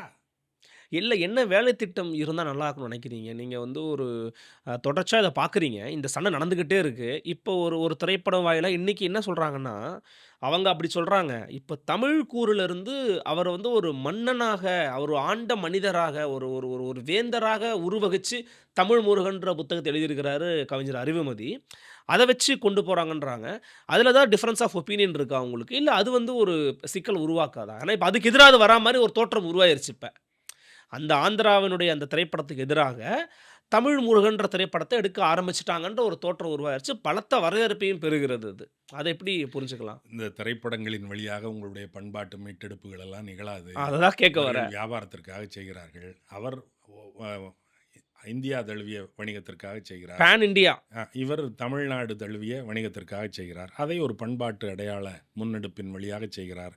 இதுவும் ஒருவேளை பேன் இண்டியா படமாகவும் ஆகக்கூடும். நீங்கள் வந்து இந்திய எதிர்ப்பு போராட்டத்தில் தமிழ்நாட்டுக்குள்ளே அந்த படம் வெளியிடப்பட்ட போது அதில் தமிழ் முன்னிறுத்தப்பட்டு, அதே படம் ஆந்திராவில் வெளியிடப்படும் போது அதில் தெலுங்கு முன்னிறுத்தப்படுவது என்பது ரொம்ப இயல்பாக அந்த மாற்றத்தை அது பெற்று விடுகிறது இல்லையா? அதை போலவே இதுவும் நிகழலாம். ஆகையினால் இவற்றின் வழியாக உண்மைகள் கண்டடையப்பட்டு விடும் அப்படின்னு நான் நினைக்கல. கண்டடையப்பட வேண்டியது மனிதர்களால் கண்டடையப்பட வேண்டியதை தவிர திரைப்படங்களின் வழியாக அது நிகழ்த்தப்படும். ஏன்னா அதில் ஒரு வணிகம் இருக்குது இல்லையா? அதில் ஒரு முதலீடு இருக்குது, அதில் ஒரு வணிகம் இருக்குது. ஆகையினால் அது அவ்வளோ கச்சிதமாக அந்த சண்டைகளெல்லாம் இந்த பண்பாட்டு மீட்டெடுப்பை செய்துவிடும் என்று நான் கருதவில்லை. இந்த திரைப்படம் வருவதனால அது நிறுவப்பட்டு விடும் என்றோ அல்லது மறுதளிக்கப்பட்டு விடும் என்றோ நான் நினைக்கல. அப்புறம் ரெண்டாவது, இப்படியெல்லாம் முண்டிக்கிட்டு இருக்க வேண்டிய தேவையும் கிடையாது. அவர்கள் வந்து முருகனை அப்படி சித்தரித்து காட்ட விரும்பினால் அவர்கள் சித்தரித்து காட்டுவார்கள். அவர்களுடைய கருத்தியல் தியேட்டரை முற்றுகையிடுவோம், ஸ்க்ரீனை கிழிப்போங்கிறாங்க. அதெல்லாம் செய்ய முடியாது இல்லையா? நம்ம ஒன்று செய்வோம், அவன் கிழிப்பேன்பான். இது இப்படியே செஞ்சுக்கிட்டே போனால் எங்கே நிற்கிறது? நீ பறிக்கிற, பொய் பேசுற அப்படின்னு. ஆமாம், பதிலுக்கு இங்கே ஒரு படம் எடுக்கிறாங்கல்ல, அந்த படத்துக்கு இந்த படம் சரியா போச்சு, இதுக்காக நம்ம போய் முற்றுகையிடுவேன். இது வந்து பொய்ன்னு தெரிஞ்சிச்சுன்னா நம்ம மக்கள் அதை கைவிட்டுருவாங்க. இவற்றை நாம் ஊதிப்பெருக்குகிற போது என்னமோ சண்டைங்கிறாங்களே, நம்ம போய் பார்த்துருவோம் அப்படின்னு நினச்சான்னா தான் அது கவனத்துக்கு வரும். அப்படி இல்லைன்னா இது எவ்வளவு கவனம் பெறும் என்று சொல்ல முடியாது. பிறகு இவன் என்னப்பா பொய்யா சொல்கிறான் அப்படின்னு கருதலாம். அல்லது ஒருவேளை இவன் சொன்னது உண்மைன்னு நம்முடைய மக்கள் நம்பினாலும் அந்த எண்ணத்தை கலைப்பதற்கு இன்னொரு படம் இங்கே எடுக்கப்படும் என்றால் அது முடிஞ்சு போயிடுச்சு. அதுக்கு இது சரியா போச்சு. அப்படித்தான் நமக்கு செய்ய வேண்டியது இங்கே. அப்போ ரியலாக நமக்கு தேவைப்படக்கூடிய வேலை திட்டம் என்ன நினைக்கிறீங்க? இங்கே அதை நம்முடைய மரபுகளை திரும்ப பேசுவதும் அவற்றை முன்வைப்பதும் சண்டைக்காக இல்லை, வேறுபடுத்தி பார்ப்பதற்காக இல்லை. என்னுடைய மரபுகள் அவற்றை நான் பேணுகிறேன் அப்படிங்கிறதுக்காக அதை நம்ம அவற்றின் மேலே வெளிச்சம் போட்டு காட்ட வேண்டியது. இல்லைன்னா இவற்றின் மேலே இப்படியே பூச்சிகள் நடந்து கொண்டே இருந்தால் கடைசியில் மூலம் காணாமையே போயிடும். மூலம்ங்கிறது இல்லாமலே போயிடும். பிறகு ஒட்ட வைக்கப்பட்ட முகம்தான் நம்முடைய முகம் என்று நம்புகிற அவல நிலைக்கு ஆளாகிவிடும். ஆகையினால நம்முடைய முகத்தை நாம் தேட வேண்டியது கட்டாயம்தான். ரொம்ப தெளிவாக முருகன் குறித்தான இந்த விஷயத்தை குறித்து பலவிதமான கேள்விகளுக்கு ரொம்ப பொறுமையாக, நிதானமாக, ஆழமாக, எளிமையாக உங்களோட பதில்களை கொடுத்தீங்க. நேயர்களுக்கு கட்டாயமாக வந்து ஒரு தெளிந்த நீரோடை போன்ற ஒரு விளக்கம் வந்து கிடச்சிக்கணும் நான் நம்புகிறேன். இது குறித்து அவங்களுடைய கேள்விகள் ஏதாவது இருந்துச்சுன்னா கமெண்ட் செக்ஷனில் பதிவு பண்ணுவாங்க. அது குறித்து இன்னொரு வாய்ப்பு கிடச்சுன்னா கட்டாயமாக நான் அவர்கிட்ட நான் வந்து பேட்டி காண்றேன். உங்களுடைய நேரத்திற்கும் கருத்து பகிர்வுக்கும் மிக்க நன்றி. நல்லது, நன்றி. மீண்டும் மற்றொரு நிகழ்ச்சி சந்திக்கிறேன். வணக்கம்.